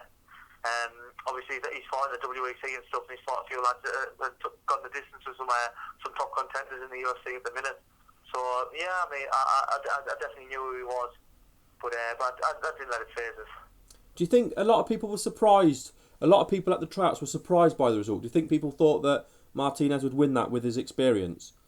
Yeah, I mean, I think I definitely went in there as the underdog. I don't think many people expected me to win. Just like I was unheard of compared to him. No one knew who I was. Obviously, they all think Brits can't wrestle, and I think they thought he was just going to wrestle us and pound us out. Now, I've got to ask you as well. There was a move during the fight which wasn't just illegal; it was doubly illegal. It was the downward elbow to the spine. Yeah. What happened? To be honest, I was sort of just frustration, and I think the pressure just got to us. I didn't obviously. I wasn't thinking, elbow to the spine. It just sort of. I was just a bit frustrated. He had us pushed up against the fence, and I just sort of chucked him without thinking. And I apologised to him afterwards because I was talking to Danny. He's a nice lad, and I'm devastated that I took that sort of a shot. But when you're fighting, sometimes you just hit, and you make mistakes. I don't think that shot had much of an output on the fight anyway. I think the way the fight was going, you would have won regardless of that move. And I know, because obviously we get to see Dana talking as he was fighting, as you were fighting, and he was saying, you need a finish, and he seemed really impressed that you got the finish. Was it nice watching that back and seeing his reaction? Yeah, I mean, it was great. It was really good to see Dana, and he enjoyed the fight, and he liked the finish, and I feel kind of said about him because he's the man you want to impress at the end of the day. He's a big boss, and I was really pleased to hear it from him. He certainly is the one you want to impress. Did you get to watch the other fights while you were when you fought? No, I didn't get to watch any of the fights. So you obviously you're just there to compete. You don't actually get to sit through and watch the other fights. Did you have? Go on. I didn't get to watch any of them until they came on the telly. Okay. I missed them on the day. I was in the back getting ready. No, that's understandable. Did you have anyone over there with you to support you while you were fighting? No. It was a bit short notice. It was all sort of just like within a couple of weeks sort of thing, and everything really confidential. So no one could really afford to just up from work and go over to support us in Las Vegas. I mean, it's the size of the world just about. So I just went over on my own. Yeah, it certainly. Well, I actually flew over with me and Michael medals and stuff together. But Michael had his dad there to cheer him on, and I didn't have anyone. But it didn't really bother us. No, it's an expensive trip at the end of the day, isn't it? So yeah, exactly. And short notice it was just a bit much for me, close friends and family. Obviously, after fighting to get into the house, and you've made it, and they've got all 16 fighters together, and you're introduced that you're in the house and introduced to your coaches. Did you look around and was you surprised at maybe some of the people that weren't there, or was there no real surprises, or you didn't have an opinion? I mean, not really, no, because a lot of them I didn't even know anyway. I mean, I'm not the biggest MMA sort of thing. I'm not always on the computer and stuff. Obviously, I've got 2 kids. I've got a really busy life. I haven't got time to be on the forums and working and looking up other people's fights and other shows and local shows and things like that. So to be honest, I didn't really know a lot of people there. So I can't say I was really surprised. I was more just taking it all one step at a time type thing. I bet you were excited, weren't you? Oh yeah, it was brilliant. It was it was surreal. I mean, it still feels a bit surreal now. It's weird. Like I don't know if it'll ever sink in, but because it's always been a dream of mine to be on the Ultimate Fighter. So I mean, even sitting watching it, it feels as if I'm just watching the show. It doesn't. I don't know. It's a bit crazy. It doesn't feel as if as if I was a part of it. It feels as if I'm just watching it now. As if it's just one of the other series when I've watched, and then I see my face every now and again. Who do you sit and watch it with? Sorry? Who do you sit and watch it with? I mean, on the first episode, I had 3 of my close friends come round, and I sat with my fiance. Me and my fiance was like there, and she watched it with us. Oh, that's cool, isn't it? So I've actually spoke to a few guys who have been like UK guys who have been cast members in the past and have gone on, to do really, really well. So it's certainly it's a great route in. It gets your name out there, and a great route into the UFC, which is where anyone competing in MMA, you want to be in the UFC. So you're all gathered around. The coaches now. You've been introduced to Miesha Tate and Ronda Rousey, of course, two of the biggest female fighters in the world. Did you have a preference about whose team you wanted to be on, or at that stage you didn't mind? No, I wanted to be on Ronda's team. I mean, I wouldn't have minded which team I went on. I mean, I was there to try and to win the fights anyway, regardless of whose team I was on. But obviously, Ronda, she's a Wilkinson. She's the world champion, and I thought I really wanted to go on her team. I like her attitude. I like the way she fights, and I thought I could learn a lot from her. She is so I did have a preference. I did really want to be on Ronda's team. So yeah, she is an exciting fighter as well. So obviously you were pleased to be part of that team. Then were you pleased as well that you and Michael were put on the same team? Yeah, I was over the moon that me and Michael put on the same team, because I know that slimmed down our chances, you know, of opposing each other. But obviously, you know, in that competition, you can get put up against anyone. But then at least I knew that we weren't going to be fighting each other. No, not straight away, which is good, like you say, because you're always going to compete against the other team early on. Now, Ronda was given selection of the first fight, and I think she pulled a shocker really, because she put her number one pick, which was Shayna Baszler, who had a load of hype going on her going into the show. I think she was like the most experienced girl in the house. Yeah, she was. I mean, she's got a huge name, and she put her against Miesha Tate's number one pick, which was Juliana Pena. What was the reaction? Were people shocked at that pick? Like me, as I say, to be honest, I didn't really know them going in, so I wasn't really too sure. I thought, that's a bold statement, putting the number one pick against the number one pick. But I thought, she must know a lot more than me. Like I didn't know a lot about the girls, so I wasn't too shocked. I was more just shocked at the first pick going against the first pick, rather than like how the girls are going to match up together. So yeah, I mean, it was just shocking to see the first pick go against the first pick, really. Yeah, I think I was a bit surprised. It was definitely a bold move. We've seen it happen in the past, but they normally say try and give your people the best routes you can, so you pick your strongest fighter against their weakest fighter. I mean, but let's move on to episode 2. I mean, that we've recapped episode 1. Moving on to episode 2, then I'll go through some of the key points that stood out to me and get your views. The first thing that jumped out to me, of course, was Tim Gorman. He had a nasty injury. What were your thoughts on his injury? Sorry, could you say that again, please? What were your thoughts on Tim's injury? Oh, right. I mean, he kept it quiet from everyone. I think he actually did it before the elimination fight. He did it like a few days before the elimination fight, and then still come to win the elimination fight with his leg as bad as what it was, which was like quite tough of him, you know. And then when I actually seen the injury, when he pointed out and he was actually going home, I just couldn't believe how bad it was. His leg was like getting twice as fat as what it was, against the other one. And then it was starting to go a really funny colour, so it was a really, really bad injury for him. Yeah, the injury was awful. Did you interact with him much in the house before he left? Yeah, I mean, Timmy was actually in our room for the night before he went, and I got on really well with him. Timmy, I met him at the house as well.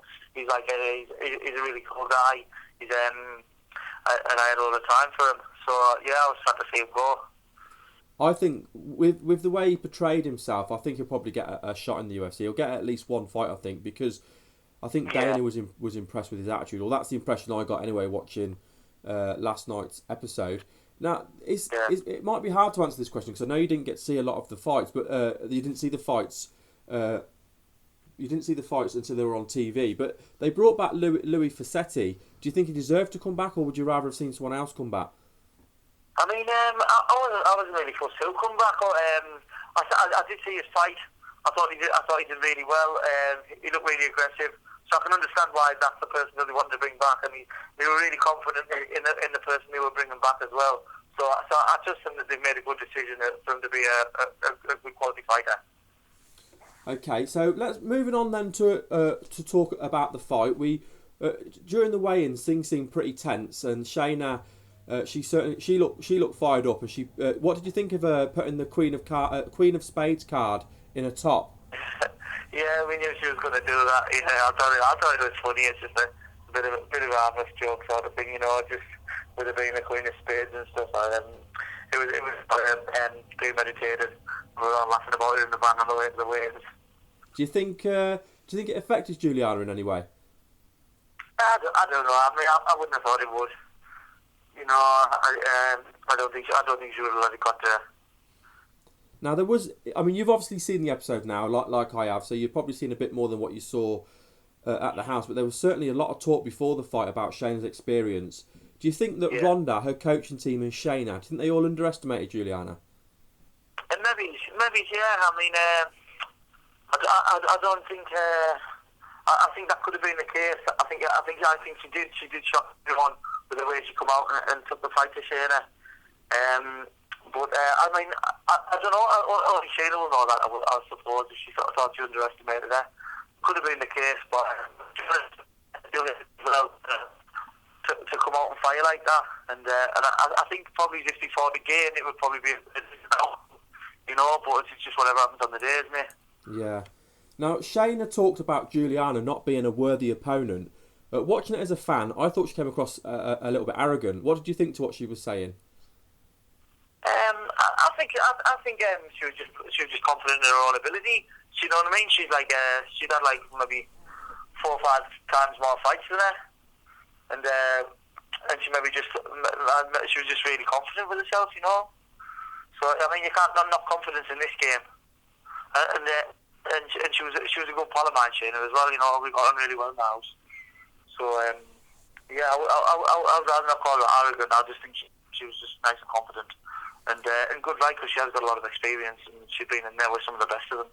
Yeah, she certainly has. Now the fight, I mean, the fight was a brilliant fight. It was such a great way to start off, you know, the fights in the house. Shayna looked great on the ground. Some of the transitions in the first round were brilliant, and Juliana, she had some real power on her feet. How shocked with the result of the fight were you? Yeah, I mean, obviously, because I didn't know that much about both of them, and all I was just sort of getting told.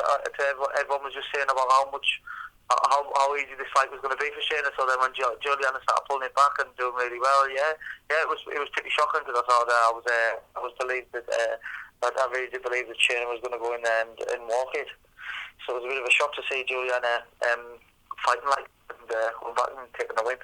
What went wrong for Shayna in round 2? I don't know. I mean, I think she maybe took a couple of shots, and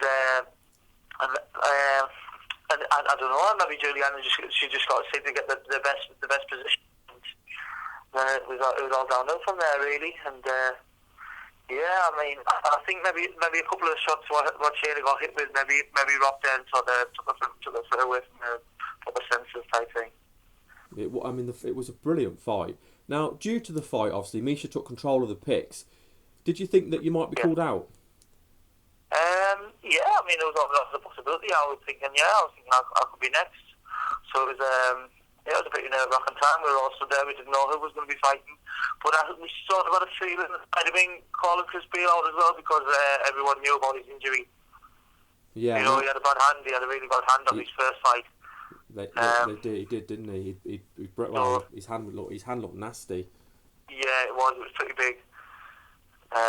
So we were sort of expecting Chris Beale to get called out as well. Yeah, but then again, you don't know, so you just got to stay ready, keep on your game. Now, yeah, that was quite interesting, because, like you say, Misha picked Chris Holdsworth to fight Chris Beale. She admitted she picked Beale because of his injured hand. Now, Rhonda was not happy with this. Do you think she was right as the opposing coach to make the pick, or do you agree with what Rhonda said, and I quote, "It's some pussy ass bullshit"? I mean, that's what she said, was it? That's what she said. Yeah. I mean, I don't blame them. I don't blame them for trying to use those sort of tactics. You know, like trying to capitalise on our weaknesses. But obviously, Rhonda had other views, and she's a bit more of like a stand-up and obviously, what's the word for it? Like a bit more like stand-up fighting, like fight to win type thing. You know, like stand your own ground and don't pick on people's weaknesses type thing. You know, but I can understand where Misha Tate's team were coming from, where they were trying to use our weaknesses as an advantage. You know. Well, people are going to have to tune in now to next week's episode to see if if that works out right. Obviously, that's the fight on next week's show. Chris Holdsworth versus Chris Beale. It's been great having you on. I'm certainly looking forward to getting you on again next week to break down episode number 3. Yeah, that's no problem. Before we let you go, I just want to give you a chance to do some shout-outs. You want to shout out any friends, family, sponsors, and also let the listeners know where they can follow you on Facebook and Twitter?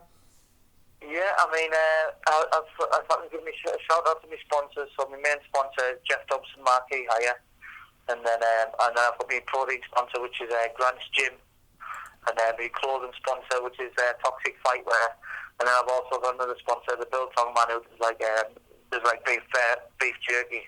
And then if I can just thank all my training partners from here in the northeast, the NEVT and stuff, and also to me wife and kids, my fiance and kids for putting up with us when I'm in a fight camp. And how can the listeners and fans follow you on Facebook and Twitter? Yeah, I mean, I'm on Facebook. I'm just listed as Davy Grant. So if you want to be my friend, you can just add us and I'll add them back. And if you want to follow me on Twitter, it's Davy Grant MMA. And then and that's my Twitter handle. Brilliant. Well, thanks for giving us a breakdown of those last 2 episodes. Right, no problem, excellent. Thanks for having us. Okay, I'm now joined by UFC featherweight Mike The Warrior Wilkinson. Mike will be fighting Jimy Hettes on the UFC event in Manchester. Mike, thanks for joining us today. No worries, man. It's been too long since we chatted last. How you been keeping? Oh, I'm good, mate. Yourself? Yeah, I'm good. I know we spoke to you not long after we spoke to you a few times during the Tough Smashes, actually, and we spoke to you just after your Brendan Loughnane fight, which I still don't understand how that fight didn't win Fight of the Night. It was a fantastic fight. It was a great performance by both of you. Oh, no, yeah, that fight with Brendan, I thought we was going to fight the night as well, but it is what it is, and obviously we've got to move on from that now, and that's it, really. Now, I know you're obviously 1-1 in the UFC. Your first featherweight fight didn't go to plan in the UFC. You faced Rony Jason in Brazil, which was always going to be a tough fight. What were your thoughts on that fight? Obviously, with Rony Jason, the camp was perfect. I had probably one of the best camps I've ever. There's no excuses to why I lost. I lost fair and square. Ronnie's a really tough opponent, and obviously he's a Brazilian tough champion, the first one. And I got too comfortable straight from early on. Got too comfortable, and obviously shit on the floor. But I didn't feel. I think if I fought him again, that wouldn't happen. I think I wasn't aware of the danger because he shit off his back. Because I was got Brazilian Jiu-Jitsu tattoos on his back, and then he just capitalised straight away because he really good. And obviously at that level of competition, there's no room for mistakes. And obviously, well done to my fault. Good execution. I wasn't going to tap, so as soon as when it was on, I knew it was on. I tried to escape. There was no escape. I wasn't going to tap. I thought I'd work like a warrior, and that was it. I went to sleep. Well, that's certainly what you did. I mean, you started so well because you've got a strong wrestling base. I know you train wrestling at the Atherstone camp where you train, and you'd got him down and you were looking good. But like you say, it was on. It wasn't on. Then it was on. It was really quick, wasn't it? Yeah, I think I've not watched it that much. It pisses me off. But the time that I did watch it, I think it went to put one on and I shoved it off. I don't know if he was just setting me up or whatever. I thought, it's fucking sweet this. And I was landing some good shots. I bristed his nose with elbows, catching some decent body shots. And then, boom, it was just on. But within a millisecond, it was on. I was like, shit. And I tried to move, my hand slipped. I lost my grip from where I had the hand. And then he just fucking, it was on then, and there was just no escape from that then. If you watched his highlights and some of his other fights, once he gets that on, I don't think many people are escaping from that. No, he's a great fighter. I mean, it was your first loss as well, so that must have been hard for you because you're obviously undefeated up to that stage. I mean, you didn't even lose because sometimes you've got guys that are undefeated, but they lose fights in the tough house and their exhibition bouts. But obviously, you weren't eliminated by a loss; you were eliminated by an injury in training. So it literally was your first loss, wasn't it? Oh yeah, it was first loss of anything. Even when I first ever started doing mixed martial arts, I had a grappling comp or a gold at that. I had an amateur boxing fight. I won at that. I've never lost anything, and it was fucking horrible. It was like honestly, I'd gone out, psyched up, got in the fight. I literally got in the changing rooms, and I was like, "What the fuck's just happened?" I'm like, I felt like I was ready to go out. I thought, has that really happened? I was actually wanting to go out and have my fight. I was absolutely devastated, and it sunk in, and then I just thought, well, absolutely gutted. I just wanted to get home now. It was horrible. And Brazil is a beautiful place, but it's very hostile. You know what I mean? Like, even after my fight, the fans do not even ask if you win or you lose. They don't like you, especially me from England and him fighting in his own backyard. You know what I mean? But it's a very nice place, but it's very hostile. But that's just part of it. You know what I mean? I'd go. When I went in a few more fights, I would go and fight him again in his backyard. It's like, I'm not asked about that. The fact that I fought in his backyard, and if I got thrown into the lion's den, I'm not asked. It's like, that's just a part of fighting. Jimy Hettes, he's coming all the way over to my backyard. It's just a way of fighting. The booing didn't have any effect on how I performed. None of that. I visioned that booing every day in camp, you know what I mean? And I vision myself winning. I just fucked up, and that's just a fight game for you. Anything can happen. It is the fight game, and you know we've seen the best in the world. We've seen world champions, and they've lost. There's very few guys that are undefeated. They've lost on their way to the top, you know. So it's part of the game, isn't it? Unfortunately, you're gonna win most of your fights, but you are going to lose the odd fight as well. Well, we've got a great fight coming up now. This is a real good chance for you to redeem yourself and get a win back in the UFC. You're fighting on the UFC event in Manchester. The card's stacked with British talent. I mean, every fight is a UK fighter versus an international fighter. Are you excited to be part of the card? Oh, I'm absolutely buzzing. When I got the email, I'm thinking, I'm going to be on this card because I fucked up in Brazil. I was sweating, and then I got the email, and I just straight away, I didn't even look who my opponent was. I just pressed reply to Sean Shelby. I just texted in capitals, "You are a legend. I am ready to fight. Thank you." That was it. I didn't even really. I still fight you. I'm not bothered.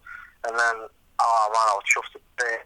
So I looked who it was then, and it's time to step it up. Then, do you know what I mean? Tell the coaches, and just. What do you know about Jimy Hettes? I mean, he's a good opponent. He's had I think he's had 2 wins in the UFC, but he obviously lost. He lost to Marcus Brimage. What are your thoughts on him as an opponent? Oh, well, there's no easy fights in the UFC, and I don't want an easy fight. I don't want to train 3 months. Because you get a lot of people in the UK, they do all these fucking long camps, and they're fighting bums on these fucking shows, and they're over with 20 seconds. It's like, fair enough, if you beat someone who's decent in 20 seconds, fair play to you, good on you, but when you go and fight someone who's 0-8 and shit, and 10 and 20, and winning in 20 seconds, everyone's buzzing off you and licking your eyes, it's a lot of bullshit. You've got to be the best, you've got to fight the best, and I don't want no easy fights, I want challenges, and this is another challenge. He's 10-1, I'm 8-1, and we're both coming off a loss, and it's going to be a really good fight, and I'm excited to put a show on in my own backyard in front of Manchester, in front of thousands of people cheering me on. I cannot fucking win it. It's good. It's good. The atmosphere is going to be fantastic. I mean, we're about 6 weeks out from the event now. How's training going for the fight? Training's perfect. My training's always been perfect. I've got the best team ever. I've got Darren Morris, I've got teammate Chris Orban, I've got Rob Lloyd from Italy. I've started doing my boxing with Alex Matvienko at Elite Boxing in Bolton. It's just everything's going well. I've got a top team behind me, and I'm chuffed to bits. It just couldn't be any better. I've been following you on Facebook. I like the slippers and the pipe. Oh, that's Lancashire for you, isn't it? It's got to be done. Slippers, brews, flat cap. That's what we do. Oh, brilliant. So, obviously, effort's going well in training. You're feeling good. I bet you just after everything, it's been a funny old year, hasn't it? I bet you just want to get straight back in there and get back on track, really.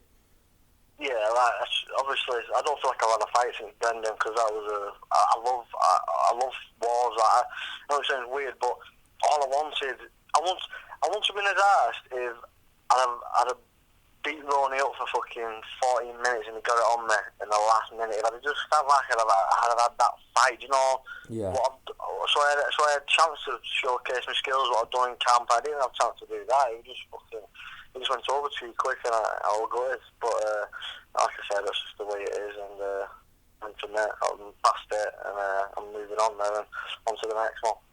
I mean, it's fair to say, really, in the last 12 to 18 months, it's been a bit of a roller coaster, really, because you've gone from doing the UK shows to having a successful run on Tough Smashes, to being in the UFC. Have you had time to kind of catch your breath? I don't it's all weird. It's all like I don't know. It's all like it's just like I'm in a big dream and I'm not walking up yet. But it's just I'm just living the dream. Love it, and I don't want it to change. I'm going to keep training. I'm going to win my next fight, and it's just going to keep. I love the way I live. I love the way I live my life. I love everybody who's around me, who's anything else who supports me. Like walking into ASW and Darren Morris and Chris Ogle, and they're like one of the best things that's happened in my life. Because if I didn't walk in that day or whenever, I'd just be like I used to be. I'd just be working an 8 to 5 job. And obviously, but I knew I was destined to something great, and I don't believe in God and all that, but I feel blessed that I've learned these people and I've got to where I am today. I'm just truly happy. I don't know if you've been watching the new season of Tough, but if you have been watching them all meet up and get ready to fight and you know be in the house, does it just bring back memories for you? To be honest, I've only seen highlights. I've not got BT Sports yet. I need to get it. I've seen highlights, and obviously, I've seen pictures. Obviously, Mike Wooten supporting him. He's from Liverpool, just down the road. And well, the highlights what I've been watching, it does bring back memories. And even though we hated it when we was in there, I actually missed the place. I actually want to get back. I want to go back in it. I actually miss it. Yeah, well, it's helped you get where you are, hasn't it? You know, it was a huge platform, and you've made the most of it. All the people. It's weird when you're actually on the Ultimate Fighter. You don't realise that you're actually on it. You know when you watch it, like when you watch it, it's totally different to when you're actually there. Because when you're there, all you're doing is you're training, you're eating, you're doing interviews. It doesn't actually feel like you when you're watching it. Two different things. So all the things that happen behind the cameras, and obviously what they didn't show on my Ultimate Fighter is that 4 days before my fight, I had staph infection, MRSA, ringworm, and like I was on antibiotics 4 days before my fight, and they didn't show anything like that. It's like things like that, what happens, and you don't really see the true. Obviously on ours, you have on others, but on normal, on ours, what we was on, that didn't get shown. And I think if they'd have shown that, it might turn maybe show a bit better, but it is what it is. But the Ultimate Fighters is a really, really good stepping stone for young fighters and up and comers, and it's just bringing new talent into the world of mixed martial arts. It's great seeing UK fighters get given a shot on what is predominantly an American reality show as well. I mean, we've had a few guys come through, obviously Tough Smashes with you. Norman's doing well. I know Brad's fighting on this card as well. Luke Barnatt coming through Tough 17, and then we've had 3 Brits try out for the latest season, and 2 of them have obviously made it into the house. So it's nice to see the UK fighters getting given an opportunity as well, isn't it? Yeah, it's good, and all these UK fighters you see now, they've all earned it. You know what I mean? Like Mike Wooten, I think he was 7-0 before he got on the Ultimate Fighter, and he's fought decent people, so he deserves to be there. And everybody else, he's like Norman, he deserves to be on me. I deserve to be on, because we've all fought decent people. And I think more UK fighters out there need to fight decent people, so they're getting the experience of fighting good people. Because I think too many are fighting bums. And then it's going to become a shock to them when they get in the UFC and on the big stage. So I think the people who's actually in the UFC now, the UK people, have earned it, and good luck to them all. Well, it's been great having you back on the show. It's like I said at the start, it's been a while since we spoke, so I was looking forward to getting you back on and having a little bit of a catch up. I know we've got about 5 weeks to go yet, but obviously I hope training goes well, and I wish you all the luck for the fight. Thank you very much, and thanks for having me on anytime, mate. My pleasure. Before we let you go, Mike, do you want to give you a chance to do any shout-outs, friends, family, sponsors, and let people know about your Facebook and your Twitter? Yeah, hit me up on Twitter and Facebook, Mike _Wilkinson MMA, and I just want to say thanks to everybody. I was in Submission Wrestling, Coach Darren Morris, Alex Matvienko, Rob Lloyd, Paul Woods from Try Fitness, and we've just opened up our new gym in Tilsley, Unit 7/ASW, Popular Close, Tilsley. Look it up, we're on Twitter, and big things happening from that gym, so everybody get there. Thank you. Well, thanks very much for your time today. Thank you. No worries, mate. Appreciate it. I am now with UFC featherweight Andy Ogle. Andy has a big fight coming up soon at UFC in Manchester against Cole Miller. Andy, thanks for joining us today. Well, thank you very much for having me. Absolute pleasure. It's always nice I enjoyed having you on the show last time. I was looking forward to getting you back on. Now, before we talk about this fight coming up, because it is a huge fight, You've already had two fights in the UFC. You're 1-1. You really should be No, 2. God, I'm 2-0. I'm 2-0. You should what be. are you doing? You should be 2-0. Let's talk about these fights. And we were talking a little bit before we started recording, but let's talk about Akira Kurosawa. It was a very close fight, which the crowd, I was there. We all felt that you'd won the fight. Obviously, the decision didn't go your way. Talk to us about how you felt about that.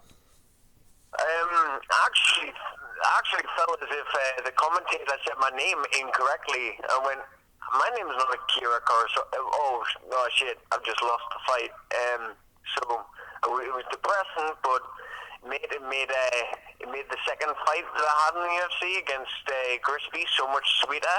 People are saying, "Oh, the loser goes home, loser leaves home," or like loser goes home or whatever. And I was like, dude, after this fight, I actually do intend to go home.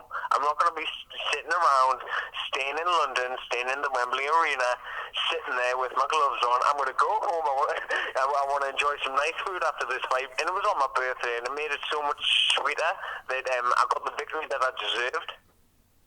Yeah, going back to the Kurosawa fight, the only strike I really remember him landing in was after the bell, which I think was at the end of the first round when he threw a punch, which he should have been punished for. But other than that, you pretty much seemed to me that you had the fight. Yeah. I've asked myself the same question many times, and there's no answers. Everything happens for a reason, I suppose. And Dana White came over to me after the fight and told me that he felt as if I won, and he's the gaffer. He's the main man in the UFC. Him and Joe Silva and Sean Shelby and the Fertitas and whatever they think. That's the only thing that matters to me. It doesn't matter what the judges say sometimes. The UFC, mixed martial arts judging and scoring is quite flawed. We're still in a very young sport, and you've got to win stuff decisively. And I know if I get a split decision victory against Cole Miller, I won't be happy, because that's two judges that think I won, and one judge that didn't think I won. And you can't do that. You want to make a statement. Yeah, absolutely. Now, like you say, you talking going into the Josh Grispi fight. A lot of people were saying, like you say, loser leaves town. There's always been a lot of hype on Grispi because of what he did at the WEC. He was at one time he was set to face Jose Aldo, of course, who's the king of the featherweights. How did you feel going into that fight? I felt as if I had something to prove. I felt as if I had my back up against the wall, but I also felt as if there was no pressure, because I hadn't actually got a contract from the UFC following the Tough Show. It was my one fight to get my contract, and I didn't win that. I felt as if I won that fight, and a lot of fans feel as if I won that fight, and it doesn't really matter what happens though, because the judges said that I didn't win. So that still goes down as a loss on my record. So regardless of all the stuff that goes on, that was a loss. I wasn't meant to fight Josh. That fight wasn't meant to go ahead. I wasn't actually meant to have a one. So I felt as if this was a chance for me just to go out there and just have fun. I felt as if I was getting a fight which I didn't actually truly deserve because of the actual status of a loss. I felt as if I deserved it because I felt as if I won against Akira, but I thought I didn't win. I know what you mean. Yeah. Now there's no pressure. Both your UFC fights so far as well, and your third one have all been in the UK. What's it like fighting in the UFC in front of the UK fans and having them supporting you? I want to make the mixed martial arts in the UK bigger. I know I'm small fish right now. I'm no Michael Bisping. I'm no Ross Pearson. But I want to be bigger than Michael Bisping. I want to be bigger than Ross Pearson. I want to be bigger than them all. My aim is to be on them posters. Just me and my opponent. That's my aim. Like I want to be one of the top featherweights in the world. I want to be the best featherweight in the world, right? And fighting in front of a home crowd. In my grassroots days in the UFC, my first couple of fights, like I feel privileged to fight in front of my home. You know, I love fighting in front of a home crowd, and nobody goes quite nuts like a home crowd. And or you don't get stopped as much in England as you do in America. But when you do get stopped by somebody, it means so much, and it's just nice, every once in a while, a little bit often, and I've got the best support in the world. The true fans, they're the ones that matter, and I love fighting in front of an English crowd. It's nuts, man. It's great, man. Both times I went out, like, my heart has been going crazy, but in the best way. There's nothing that compares to this feeling. That's why I don't drink. I don't go out partying. I don't do none of that, just for that feeling of walking out in front of 12,000 people in Manchester. I was going to go nuts. I can't wait. How exciting is it as well? Because there's 12 fights announced now, and every fight is every fight has a UK, not just any UK, but a top UK fighter in. How exciting is it? That crowd's going to be mad, isn't it? Mate, I'm gonna steal the show. That's my main aim. I want to steal the show. I want there to be a load of great fights, but I want to be the one that people are remembering. I want them to say, you know what, that was a good show, but I'm all 12 fights. I want to steal it. Right? I haven't had a fight of the night bonus or a knockout of the night or sub of the night bonus. I'm not doing it for the money. Hell, I'd fight for free, but that's what I want. I want the recognition of stealing the night. Now, they've given you a great match because you're fighting Cole Miller. Cole Miller's has got a long history in the UFC, and he's fought some of the top guys. I mean, he's got a win over Ross Pearson at lightweight. He's not had as much success at featherweight, but he certainly did well at lightweight. So, what are your thoughts on Cole Miller as an opponent?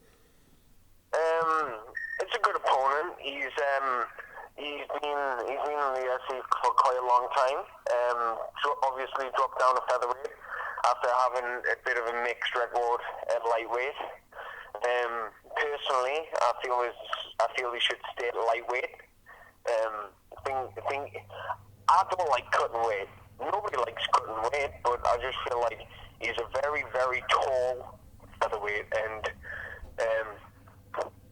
he hasn't had the best success at featherweight lately, and he's not going to have any success October 2026. That's just the way I see it.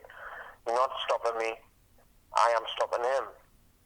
Simple. I want to get some recognition for it. I want to get recognition for my fights. I don't want to be the hare. I want to be the tortoise. I don't want to be like a firework going off dead quick and then blowing my lights and then it's like fading away. I want to be here for the long run. I want a long career. It's all about the longevity. And I ain't trying to do no massive sprint like a hare, but like certain people out there. But I want to have a long, fruitful career, and I get some nice recognition from Cole, and then I get a better opponent after him. But it's not going to be straight in the mixer. I'm still young. I've got a lot of time to develop, and I aim to do so with the best team in the UK. You've certainly got the right attitude for it, and I can hear it in your voice how fired up you are for this fight, and it makes me. I was excited for the fight and the event anyway. It makes me even more excited. You talked there about your team in the UK. Who are some of the people you're training with in preparation for this fight, and how's training going? I'm training with Team Carbon, the best team in the UK. My wrestling coach Mike Gunby, my jiu-jitsu coach Andy Aspinall, and the main man himself, my Thai instructor Colin Aaron. And I couldn't be happier. I've got the best teammates around. I've got teammates like Paul Sass, Terry Adam, Mark Scanlon, Ali McLean. I've got loads of great training. It's always a test every day. There's guys that come train here from around the world, and they're coming from very far, and they come because they know they're gonna get their ass kicked. You've got to embrace the grind. That's what it's all about: embracing the grind and keep on training hard. Well, I know we're about 5-6 weeks out yet, and I know you've still got a lot of hard work to do in preparation for the fight. I wish you all the luck. It's going to be a fantastic fight. Hope everything goes well in training. Thank you very much, man. My pleasure. And I really appreciate you coming on the show. But before we let you go, I just want to give you a chance to do any shout-outs. Want to shout out any friends, family, train, let people know about your Facebook and your Twitter as well? Yeah, man. Follow me at the Little Axe on Twitter. I've got a Facebook page as well, like an athlete's page. Just go on that. I'd like to just give a shout out to all my teammates. They always push me every day, and you're going to see the best version of me out there. And I just like to thank Dana White and Sean Shelby, Joe Silva and the Petitas for making it possible that I get another great matchup in front of a home crowd. And Boston was a bit of an upset. I didn't get that fight. Some things happened, but everything happens for a reason, and you're going to see a better me, and you're going to see a great me. And don't blink. I'm going to bang him. Thanks very much for your time, Andy. Thank you very much. Okay, I'm now joined by UFC middleweight Luke Barnatt. Luke has a huge fight coming up soon, a UFC Manchester card against Andrew Craig. Luke, thank you for joining us. No problem, mate. How you doing, mate? You alright? Yeah, I'm doing well, thanks. Obviously, we've talked quite a few times because we do a show together, but we wanted to get on and we wanted to talk about this fight because it's such a big fight. You wanted to fight on the Manchester card, and they've given you a really good opponent as well. What are your thoughts on Andrew Craig as an opponent? I discussed with Joe Silva about my opponent, and I was asking for some pretty big names. I was asking for Chris Camozzi, Nick Ring, those sort of people. And when I was talking to him about that, I was pleased to get the opponent that I've got. Although not many people know who he is, he's actually ranked. If you look at the MMA Matrix rankings, he's ranked 22nd in the UFC, which is a lot higher than Camozzi or Nick Ring or the people I mentioned. So it's a great fight for me, and I was happy that Joe, put the faith in me to put me forward for it. So, it should be a main card fight. I think it's worthy of that, and it's good for my career moving forward. Yeah, it's worth noting as well. He is ranked highly, but he's got some big wins. I mean, he's got a win over Chris Lieben, and he's got a head kick knockout over Rafael Natal. So this is definitely a great opportunity for you, isn't it? Yeah, I mean, he's not, like I said, Andrew Craig as a name, he's not very well recognised. People don't know who he is. He's had 4 fights in the UFC. I mean, I've seen every single one of his fights. I watched them when they happened. Big win over Chris Lieben for him. Wasn't the most convincing victory in the world, but to beat Chris Lieben is a big deal, even though Chris Lieben's, on the way out now, like on the way down. But he beat him, and it was impressive. I think Andrew Craig, to be honest, there's nothing really that excites me about the guy. He's a pretty standard middleweight, is the way I'd put it. He's 6'1". He has okay striking, okay wrestling, okay ground. He's pretty athletic. There's nothing that stands out about the guy, and he sort of just grinded out his wins in the UFC, which is why I think people don't really know who he is. He's not a big name yet, because although he got the head kick over Rafael Natal, he was probably losing that fight before that happened. His other fights, they all go to decision, and he's just a bit of a tough dude that weathers the storm and then wins on points. Really, that's how he's won most of his fights. Yeah, I think that's it's right. He was losing that fight against Natal. I mean, he looked like he was going to lose a decision, and he's, like you say, he's won his fights without being spectacular. How's training going for the fight? I know we're about 5 weeks out yet. Yeah, we've got 5-6 weeks. I've been training pretty solid for the last 8 weeks. Really solid. I've mainly been concentrating on strength and conditioning with my coach, Will Wayland, in Chelmsford. I train with him 4 times a week because I've made a massive jump in competition. Obviously, I've been fighting for coming up to about 4 years, and I turned professional in 2011, and now I'm fighting in the UFC. So I'm fighting a much higher caliber of athlete that I have to fight before. Obviously, fighting on the domestic scene. So the biggest thing that I have to catch up with is my athleticism, my strength, and all those sort of major factors, because I haven't been an athlete for that long, a professional athlete. So I'm definitely playing. I'm not afraid to admit it. I'm playing catch up when it comes to athleticism compared to some of the guys in the UFC. So that's where my main focus has been for this training camp, which is why I've been on the camp much longer than a normal fight camp. A normal fight camp, you're looking at 3 months. I've probably been training solidly coming up to about 4.5 for this fight. It's been pretty regimented. I've been dieting pretty hard. So I'm fully committed, and training has been great for this fight. I decided to to train full time in England. I'm training with the Tsunami Gym, my home gym in Cambridge, as well as with BKK fighters and Jack Mason in my local town in Chelmsford in Essex. And I'm just getting lots of work in and getting it done basically. Are you excited as well about making your second UFC fight being on a UK card? Well, yeah, I asked for it. I wanted to be on a UK card. It's been, it would have been over a year since I fought in the UK. If you include the fights in the Ultimate Fighter, I've had 4 fights away from home, and it's been a year. So it's been a long time since I fought on home soil. And to fight in the UFC in England, it's something that I sort of dreamt of when I started fighting. So it's a big deal to me. I mean, I want to impress a lot of the guys back home. Didn't watch the Ultimate Fighter. It's not over here. It's not as big as it is in the States. Not a lot of people haven't seen my last fight. A lot of people think this is my debut in the UFC. They didn't see the fight in Vegas because it wasn't shown in the UK, so you had to download it if you could see it. So it's a big fight for me. It's a big opportunity for me. Like I said, I'm fighting a guy who's ranked top 25 in the world, and it gives me the opportunity to solidify myself in the middleweight division and show that I'm only 6-0. I've only been in this a very short amount of time. It just shows that I'm here to stay, and I really mean business. So that's the vision I have for this fight, basically. Yeah, I think you're right. It's going to be a great fight. I think the atmosphere is going to be amazing because they've announced 12 fights now. I'm assuming that's going to be the full card, but every fight is a UK fighter versus an overseas fight, and I just think that that's going to add to the atmosphere. I think. Yeah, and I think the UK fans, they everyone always backs the home guy, which is great. I mean, in other countries they're not like that. Brazil, they're definitely like that. They always cheer for the home guy. England, they always cheer for the home guy. But in America, sometimes, you've got fan favourites and people don't always back their countrymen, and I'm looking forward to that. I fought in America last time. I was fighting an American in Vegas.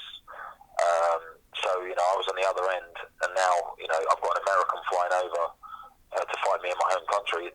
It means a lot to me, and I want to represent the UK well, and I really want to show that there's talent coming from the UK because, so far we've had some guys break through, like Ross Pearson, obviously, who's fighting on the card, Brad Pickett, all these guys, obviously Bisbeen. I want to become one of those guys. I want to be a household name in the UK, and people refer to me as someone who got to that world class level, Yeah, and you're well on your way to that. Like you say, you're in exactly the right place for when you started to where you are now. You've come on such a long way in a short space of time. You touched there a little bit on the Ultimate Fighter. What was it like watching Tough 18 kick off? Of course, not long after, probably 6 months after or 7 months after you did yours. What was it? Did it bring back memories watching that show go off again? It feels like it was so long ago. I think it was. It got recorded in October, so it'll be a year in a couple of months. So it's about 10 months ago, but it feels like a lifetime ago. But watching that episode where you had to fight to get into the house, it brought back a lot of emotions and memories that I'd completely forgotten about. And that day, it makes you realise that day of my life where I fought to get into the house meant so much, because I wouldn't be here now if I'd have lost that fight. I would have been still fighting in the UK. My life would have been completely different, and it all came down to that one fight. Not the fights in the house and all the rest of it. Just that one fight to get in the house. The guy I fought, Nicholas Coring, he could have beat me. He could have been in the house, and he could have been in the UFC now. That's the difference. And I felt a lot more attached, I think, to the guys fighting. The people that lost, I really felt for them, and the people that won, I was ecstatic for them as well. And I don't know, it was a strange thing to do. I watched the whole episode, and I was almost teary at the end of it because it brought back some emotions, definitely. Yeah, it must have been a very surreal experience. You think that one fight, is, like you say, has just changed everything. It's just catapulted your name, and it was obviously, it was huge, wasn't it? That was the biggest thing I've ever done in my life, and to fly over to Vegas, that was in Vegas as well. To fly over to Vegas, on my own.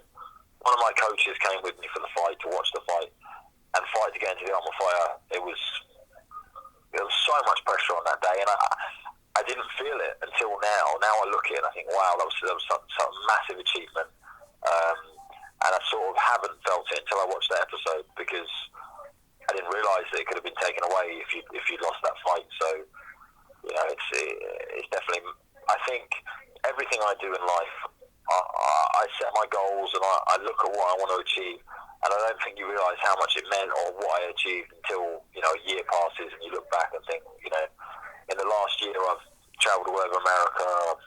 I've been training with Chael Sonnen. I've fought in the UFC. I've done all of these things. I won Fight of the Season on the Ultimate Fighter. I was #1 pick on the Ultimate Fighter. I've earned some money from the sport. Like you said, my name's gone out there. All these things have happened in about 10 months, and my life's completely changed. And when you're doing it, you don't realise it. And then when you stop and have a look back, you realise how much I've done over the last 10 months and how hectic my life has been. Because day by day, my life seems very boring because I do the same thing every day, but collectively, it's definitely been a ride. Are you getting recognised now by a lot more people as well, by the public? Definitely at fight shows. I mean, when I went to the last Cage Warriors in England, the last one I went to was in Liverpool, and I come out to see my teammates, and I didn't even get to say hello or sit down because I got mobbed. The walk in the streets, it's not such a big deal out here. Every now and then, probably get recognised, I'd say, like once every 4 days, 5 days. Like I'm in a coffee shop and someone goes, "Oh, you're that guy from the Ultimate Fighter." I think that will fade. The further we get away from the Ultimate Fighter, the less I'll get recognised. Because being in the UFC, although it's a much bigger achievement, the Ultimate Fighter is week in, week out on TV. The coolest thing I get now, which is a bit random, is my friend recently, Jimy, he just got engaged and he was in Dubai, and he texted me saying, "I'm in Dubai watching you on TV," because they're flooding out the Ultimate Fighter 17 now worldwide. So my friend was in France and texted me saying, "I just seen you on TV in France," and they're getting it for the first time or however it works. So it's like going worldwide now, and I get the odd text saying, "I've just seen you on TV in Dubai," and I was like, "Oh, that's pretty cool." So it's like I said, it's a much bigger deal than I realised it was. It's pretty surreal, isn't it? When you look at it like that, it's pretty surreal. Definitely. Okay, let's talk about some of people that I know you associate with, some people you've trained with. I mentioned to you before we started recording who I was going to mention, but you've mentioned a name now, and I want to mention this name as well. Let's talk about Chael Sonnen. He was fighting against Shogun. Chael Sonnen was absolutely amazing. What were your views on his fight? Fantastic performance by Chael, clinical. I think that is Chael Sonnen right there. That round you saw of MMA, I think he came out. Obviously, the John Jones fight went terribly wrong, and I think he had to come out and prove a point, and I think he proved it. Taking out Shogun with ease in the first round, tapping a jiu-jitsu black belt, and I expected that. I knew Chael was going to win that fight, and I think he looked very, very good. I mean, his next fight is a bit more of a confusing one for me. He's fighting Rashad Evans. Much tougher opponent, I think. Got good wrestling credentials. The only guy to go 5 rounds is John Jones. Good stand-up. I mean, and they're friends as well. It's a very, very tough fight for Chael. I'm hoping to be there. It's in Las Vegas on November the 17th. And Chael's obviously flying over to Manchester for me to corner me and to be there for my fight. So I plan on repaying the favour of being there. I probably won't be cornering him, but I'll be there just to support him. And yeah, I mean, he's got a lot of fight left in him, Chael. I know he says it and people don't, but he's got a lot of fight left in him, and I think he's got at least another 10 fights. He's young within his age. He's 37, but I mean, I've had the pleasure of training with him every day leading up to a fight, and he's never got aches and pains like the average 37-year-old. He's definitely still young in his body, and I think he can keep going for a long time. His performance against Shogun was phenomenal. So is Chael going to be cornering you then for your fight in Manchester? Yeah. Chael's he's part of my corner team. He always will be now. Obviously this one's in England, but I think most of my fights will be over in the States following this fight, and he's part of I've had him corner me for the last 4 fights. He was cornering me in Las Vegas. And he's just a really good part of my team. You know, he believes in me and he supports me, and having him there is a big deal to me. So, you know, he's putting in the effort and flying all the way over to England, you know, just to make sure that he's there for me, and you know, he'll be in my corner. And I said he's buying the champagne after I win, even though he can't drink it because he's fighting 3 weeks later. But you know, it's great to have him there. Yeah, he's done amazing. I mean, that fight was absolutely fantastic. Another guy that made a big impact in the house, Calvin Gastelum. He had his first fight after winning the Ultimate Fighter. What were your views on his performance against Brian Malakon? Against Brian, Brian's a very tough guy. Again, not very well known. He was a replacement for Paulo Thiago, and I think Kelvin looked unbelievably good in that fight. He came out and looked a bit hesitant to start with because Malakon has got some serious power, and then once he got into his groove, it took him about a minute. You know, Kelvin started coming forward. The finish was fantastic. You know, hit him with a 1-2 uppercut, and then got the rear naked choke. He just looked better at welterweight. He looked calm. He looked excited. You know, the kid's, I think he's 22 years old, 21 years old. Unbelievable potential with that guy. You know, I'm good friends with him. I'm hoping to get him over to England to train with for this fight. And I can see a very, very bright future for that kid. He trains in California now at Rain MMA with Mark Munoz, and with Chael is there now as well. And I think with the right direction, he could do big things. And I think he's going to do big things. Yeah, great performance from him. Yeah, he looked absolutely amazing. Another guy I'm going to ask you about, actually. This guy didn't actually win, but I know that you said he wouldn't win, and I know you're not a fan of his. What were your views on Uriah Hall's performance? Uriah, you know, I've been asked a lot of questions about the guy. I'm starting to feel a little bit bad for Uriah almost, just because it's the hype machine. You know, the hype machine will chew you up and it spits you out, and you come out the other end of it, and you know, now everyone hates him. You know, everyone's going on about how he's not a real fighter, as Dana said, and you know, like me and Uriah have had our differences. Don't get me wrong, and I'm not a big fan of the guy. But the guy is talented. You can't take it away from anyone who can fight in the UFC. You know, he's talented. Although he hasn't won there yet, he's an unbelievable talent. And I feel bad for him now. I feel bad like he's getting a complete wrong end of the stick. And a lot of people are giving him a lot of hassle. I still don't like the guy. You know, I'm not going to mix my words, but I just feel like people are jumping on the bandwagon a bit. He didn't perform very well against John Howard. I don't think John Howard performed very well. You know, I think they both just had an off day. But that's the fight game. You know, you get 15 minutes to impress, and if you don't impress, you're hated. You know, it's not an easy business to be a part of. So I think Uriah will get another shot, and I think he'll get another fight in the UFC. I don't think he deserves one personally, but I think he'll get one due to the hype that he's got around him. People want to see him fight, and that's the most important thing.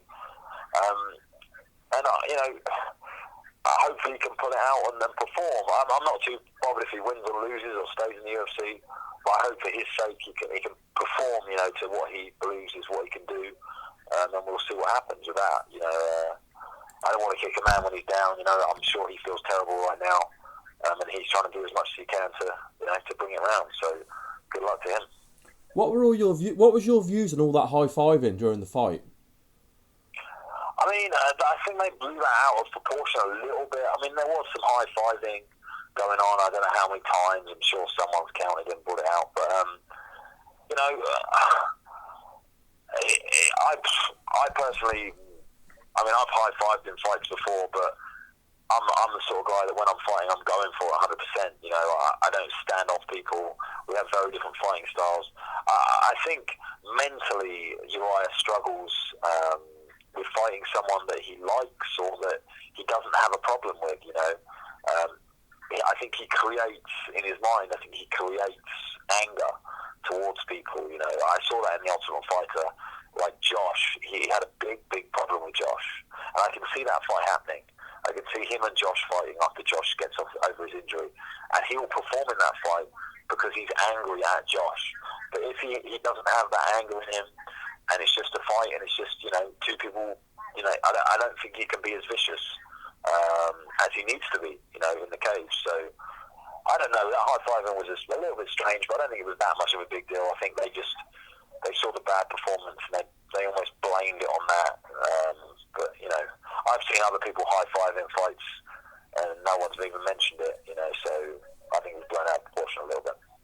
Okay, let's talk about someone else from the house. But this is somebody that I know you got on with. You've talked to me about him before.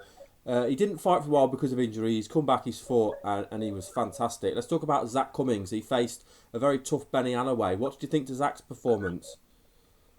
I was actually with Zach when he got injured for his last fight. He was supposed to fight Clint Hester, I believe, and he pulled his hamstring or tore his hamstring doing sprints with me. I was there with him, and he did sparring as well. Zach was that Darce choke that Zach caught in. He got 50 grand for getting sub of the night against Alloway. That's his move. That's his key move. He's done it on me 50 times. I've asked him how to do it. He's shown me, and I still don't quite understand how he sets it up. But Zach, what I'd say about Zach is an absolute monster when it comes to specific disciplines. So if you're going to do jiu-jitsu with Zach, he's a monster. If you're going to wrestle with Zach, he's a monster. You're going to do stand-up, he's a monster. Putting them all together, sometimes he struggles a little bit, I think, because he's so experienced and been around for so long. But in this fight, he definitely didn't, and he caught that Darce choke almost from standing and then finished it, and I think it was a big, big deal for Zach. And I think another guy who looks good at welterweight, he was actually ripped welterweight, which I've only known him as a fat guy, so it was crazy to see. And I was really, really happy for him, and I'm sure he's going to do well as well. He's got a vast experience. He actually fought Ryan Jimmo at light heavyweight and went 5 rounds with Ryan Jimmo, and we don't know how big that guy is. Yeah. So I can see him going out there with some really experienced guys and giving them a run for their money. That whole gym, Grindhouse Gym, they've got James Krause there as well, who's just done really well. Zach Cummings, there's a few other guys coming through. There's a guy called Tyler that trains there, who's a bit of a beast as well. And they've got TJ Elliott, I think his name is, who's a flyweight in the UFC. I think in the last 4 performances from that gym, they've got 3 bonuses. So exciting gym and exciting guys to watch. And I think Zach's definitely one of them. Yeah, I recognise all the names you're saying. Tim Elliott, you're thinking of the flyweight. He's looked great as well. His only loss so far has been to Dodson, and there's obviously no shame in losing to Dodson. Let's talk about Tor Truong then. He had a fantastic fight against Rafael Natal. If you want to show somebody the heart of MMA, and you want to show them one fight, show them this fight. I mean, I don't know how he come back from some of those punches. It was amazing. But it was some of the ground transitions as well in that fight was amazing. What were your thoughts on Tor's performance? I was tweeting during that fight. And to be honest, out of everyone in the Ultimate Fighter, Jimmy Quinlan, who is coming over to train with me next week, and Tor Truong, they were my 2 closest buddies. Especially Thor, like European. We were like best mates in the house. So I speak to him quite a lot now, and I was watching that fight as if I was watching a teammate fight, and I was scared. Before the fight, I was nervous. I was worried for the guy, and it's a completely different feeling that you have when you watch a fight.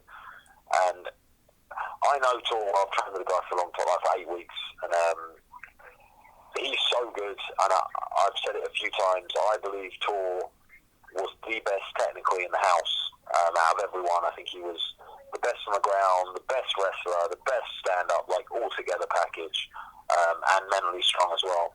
And I'm so happy that he got to show that in this fight. Although it didn't go his way on the feet and he got caught and dropped, like he said twice, the heart he showed and the technique. I mean, under pressure. You've got, I think, Rafael Natal was a world champion in jiu-jitsu at 23 years old. He's a black belt, a high-level black belt. You're dazed and you've got this guy on top of you, and you still manage to sweep him, get on top, threaten with some things, and it was unbelievable. Great fight from Tor, and I think you can hear it in my voice. I get emotional just talking about it. The guy's he's special. He's going to do good things, I think, in MMA. I feel like he got dropped in the first round a little bit easy, but the guy flew to Brazil, fought a Brazilian in hostile territory, and we all know what Brazil is a horrible place to fight. With that sort of, if you're not Brazilian, and I think that might have got to him a little bit, but he's definitely the one to watch for the future. I think you'll see some great finishes from that guy, and I texted him straight away afterwards, and I'm hoping to see, he's hoping to come over to England as well and have a little bit of a reunion, but yeah, I'm proud of that guy, and he did amazingly well. I'm glad he got rewarded for his performance as well. It was nice to see him get fight of the night, wasn't it? Yeah, it's, him and his, he's been with the same girl now for a little while, and they can go on holiday together, or he's got a bit of cash, so it's good for him. Yeah. Okay, the last fighter we're going to talk about is a European fighter who had an impressive win over a very tough Gerard Hamann. What were your views on Magnus Siedenblad's performance? Yeah, Magnus Kallenblad or Siedenblad, or however you say his name. Great win. Gerard Hamann's a good name to beat, especially the way he did it. I think he just surprised Gerard, to be honest. Slick submission, can't take anything away from him. He hasn't fought for about a year. His last fight was against Francis Camon, and he lost that one. And I think he sort of gave away that fight because he was almost beating Francis and then gave it away. I was actually asking to fight Magnus because he's European. He's not far away, being in Sweden. I thought it would be a good fight for me. He's 6'3". He matched up pretty well. And he sort of jumped the queue a little bit now with this win. A win over Gerard Hamann and the way he did it puts him up there, So, when I beat Andrew Craig, I'll be up there as well. And I think it's a pretty standard fight, England versus Sweden. I can see it happening in April next year on the Sweden card. It just makes sense to me. We'll be ranked close to each other. We're European, financially we're both on about the same amount of money. Both had the same amount of fights in the UFC. I can see me fighting that guy 100%, and I think stylistically it's a great fight for me. So I'm definitely gunning for that fight if he keeps winning. If he keeps winning and keeps going up there, I'm definitely going to be going for him. He actually called out Dylan Andrews. That's right, yeah. The guy who I lost to in the Ultimate Fighter. He called him out straight following this fight because he beat Papi Abidi, and him and Papi trained together. So we'll see what happens with that. I personally think Dylan's a very bad matchup for Magnus. But I understand wanting to revenge a teammate, and I sort of respect Magnus for doing that almost. Picking a name, saying it after your fight, it's a good move. And I hope he gets that fight. I hope he gets to fight Dylan, and let's see how he does against him. It would be an interesting fight. I'd certainly like to see you and Magnus fight as well. That'd be a great fight.